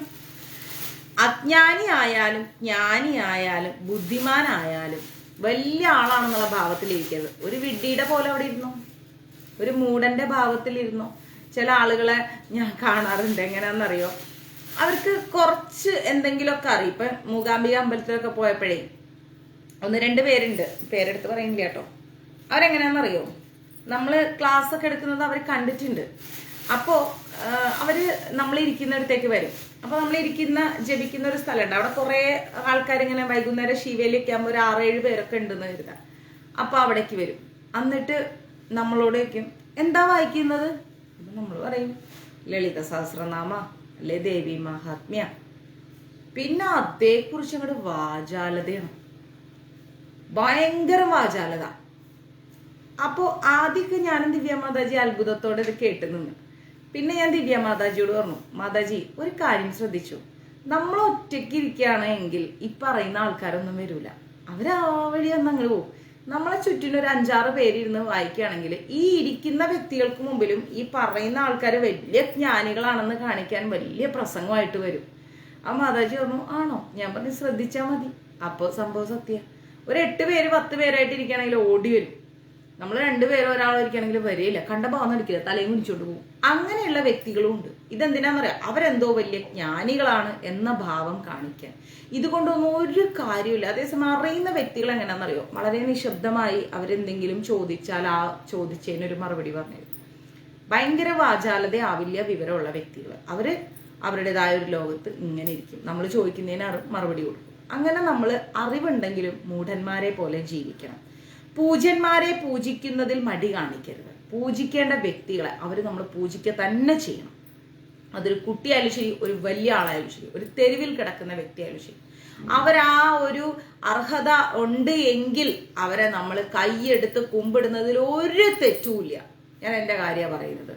നമ്മൾ കൈയെടുത്തൊരു വ്യക്തി, അത് എത്ര പണമുള്ളവനോ പണമില്ലാത്തവനോ, വലിയ ജോലിയുള്ളവനോ ഇല്ലാത്തവനോ, സൗന്ദര്യമുള്ളവനോ ഇല്ലാത്തവനോ, പഠിച്ചവനോ പഠിക്കാത്തവനോ ആരും ആയിക്കോട്ടെ, VIP-കളെ മാത്രമല്ല നമ്മൾ ട്രീറ്റ് ചെയ്യേണ്ടത്. താഴെ കിടക്കുന്ന ഒരു സാമ്പത്തികമില്ലാത്ത ഒരു വ്യക്തിയാണെങ്കിലും അവനിലൊരു നന്മയുണ്ട് എങ്കിൽ ആ നന്മയെ നമ്മൾ കൈയെടുത്ത് കുമ്പിട്ടാൻ എന്താ പറയുക, പൂജിച്ച് നമ്മൾ മുന്നോട്ട് പോകണം. അത് നമ്മൾ മനസ്സിലാക്കേണ്ട ഒരു വസ്തുതയാണ്. സ്ഥാനമാനങ്ങളോ പണമോ അവന്റെ ബാങ്ക് ബാലൻസോ പൊസിഷനോ നോക്കിയല്ല നമ്മൾ ഒരാളെ അംഗീകരിക്കേണ്ടത്. അവരുടെ മുഖത്തുള്ള മനുഷ്യത്വത്തെ നോക്കി നമ്മൾ അംഗീകരിക്കാൻ പഠിക്കണം. ഇന്ന് ലോക മനുഷ്യത്വ ദിനമാണ്, ഡിസംബർ 10. മനുഷ്യനാവണമെങ്കിൽ മനുഷ്യത്വത്തോടു കൂടി ജനിക്കണം എന്ന് ഗാന്ധിജി പറഞ്ഞ ദിവസമാണ് ഇന്ന് ഡിസംബർ 10 എന്ന് പറയുന്നത്. മനസ്സിലായില്ലേ? സത്യധർമ്മങ്ങൾ ഉള്ളിടത്ത് ശ്രേയസ് ഉണ്ടാവും. എത്ര പണം ഇല്ലാത്ത ഒരു വ്യക്തിയാണെങ്കിലും അവനിലൊരു സത്യമുണ്ടോ, ഒരു ധർമ്മമുണ്ടോ, അവിടെ ഒരു ശ്രേയസ് ഉണ്ടാവും, സമാധാനം ഉണ്ടാവും. ഇതെല്ലാമാണ് ശ്രേയസ് ഉണ്ടാവാൻ വേണ്ടി നമ്മൾ അനുഷ്ഠിക്കേണ്ടത്. നാരദൻ പറഞ്ഞതെല്ലാം കേട്ടപ്പോ ഗാലവന് ഭയങ്കര സന്തോഷമായി. ധർമ്മജ, നീയും ഈ വക കാര്യങ്ങളെല്ലാം എന്ത് ചെയ്യണം? പ്രത്യേകം ശ്രദ്ധിച്ച് ജീവിച്ചിട്ട് നീയും ശ്രേയസ് ഉണ്ടാക്കിയെടുക്കണം. ഇത്രയും പറഞ്ഞിട്ട് ഭീഷ്മര് സ്റ്റോപ്പ് ചെയ്തു. ഓക്കെ, ഇനി നമുക്ക് വെളുപ്പിനെ 3 മണിക്ക് ക്ലാസ് ഉണ്ട്. അതുകൊണ്ട് നമുക്ക് എന്ത് ചെയ്യാം? നമുക്ക് ഇന്ന് നേരത്തെ നിർത്താം. വരൂലേ 3 മണിക്ക്? ഞാനും നേരത്തെ കിടക്കട്ടെ, എനിക്കും നല്ല ജലദോഷം. നാളെ ഷൂട്ടുണ്ട്, അതുപോലെ ഏകാദശിയാണ്. നാളെ രാവിലെ സർപ്രൈസ് ഉണ്ട്, മറക്കണ്ട. 3 മണിക്ക് വന്നാൽ സർപ്രൈസ് ഉണ്ട്. ഗുരുവായൂർ ഏകാദശിയോടനുബന്ധിച്ച് സർപ്രൈസ് ഉണ്ട്. ഓക്കെ, അപ്പം ഇന്ന് വന്ന എല്ലാ കുടുംബാംഗങ്ങൾക്കും ഒരുപാട് നന്ദി. എല്ലാവർക്കും എല്ലാ അനുഗ്രഹവും ഉണ്ടാവട്ടെ, ശാന്തി ഉണ്ടാവട്ടെ, സമാധാനം ഉണ്ടാവട്ടെ, ഐശ്വര്യം ഉണ്ടാവട്ടെ, എല്ലാം ഉണ്ടാവട്ടെ. വിഗ്രഹാരാധന നല്ലതാണോ?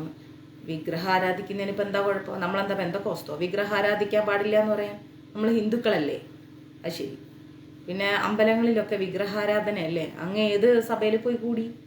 അപ്പം നമ്മൾ എന്ത് ചെയ്യുക? സന്തോഷത്തോടെ, സമാധാനത്തോടെ, ഐശ്വര്യത്തോടെ ജീവിക്കുക. ആര് നമ്മളെക്കുറിച്ച് എന്ത് പറയുന്നു, നമ്മളെ എങ്ങനെ ട്രീറ്റ് ചെയ്യുന്നു, ഇതൊന്നും ചിന്തിക്കേണ്ട കേട്ടോ. എല്ലാവർക്കും നന്മയുണ്ടാവട്ടെ, സമാധാനം ഉണ്ടാവട്ടെ, ഐശ്വര്യം ഉണ്ടാവട്ടെ. ഓക്കെ, നമസ്തേ. ഹരേ കൃഷ്ണ. സർവം കൃഷ്ണാർപ്പണമസ്തു. പ്രഭുപാദ് കി ജയ്, ഗുരു മഹാരാജ് കി ജയ്, രാധാഭവനപുരേശൻ കി ജയ്. ഇന്ന് എൻ്റെ വിവാഹ വാർഷിക ദിനമാണ്. ഷിഭേഷ് KR, ഗുരുവായൂർ മഞ്ജരീസിൻ്റെയും എൻ്റെയും ഹൃദയം നിറഞ്ഞ വിവാഹ വാർഷിക ദിനമംഗള ദിനാശംസകൾ. അങ്ങേക്ക് ആയുസ്സും ആരോഗ്യവും ഐശ്വര്യവും അങ്ങേക്കും അങ്ങയുടെ തലമുറയ്ക്കും ഒക്കെ ഉണ്ടാവട്ടെ. ഗുരുവായൂരപ്പൻ്റെ അനുഗ്രഹം ഉണ്ടാവട്ടെ. ഓക്കെ, നമസ്തേ. ഓം ശ്രീ മാത്രേ നമഃ.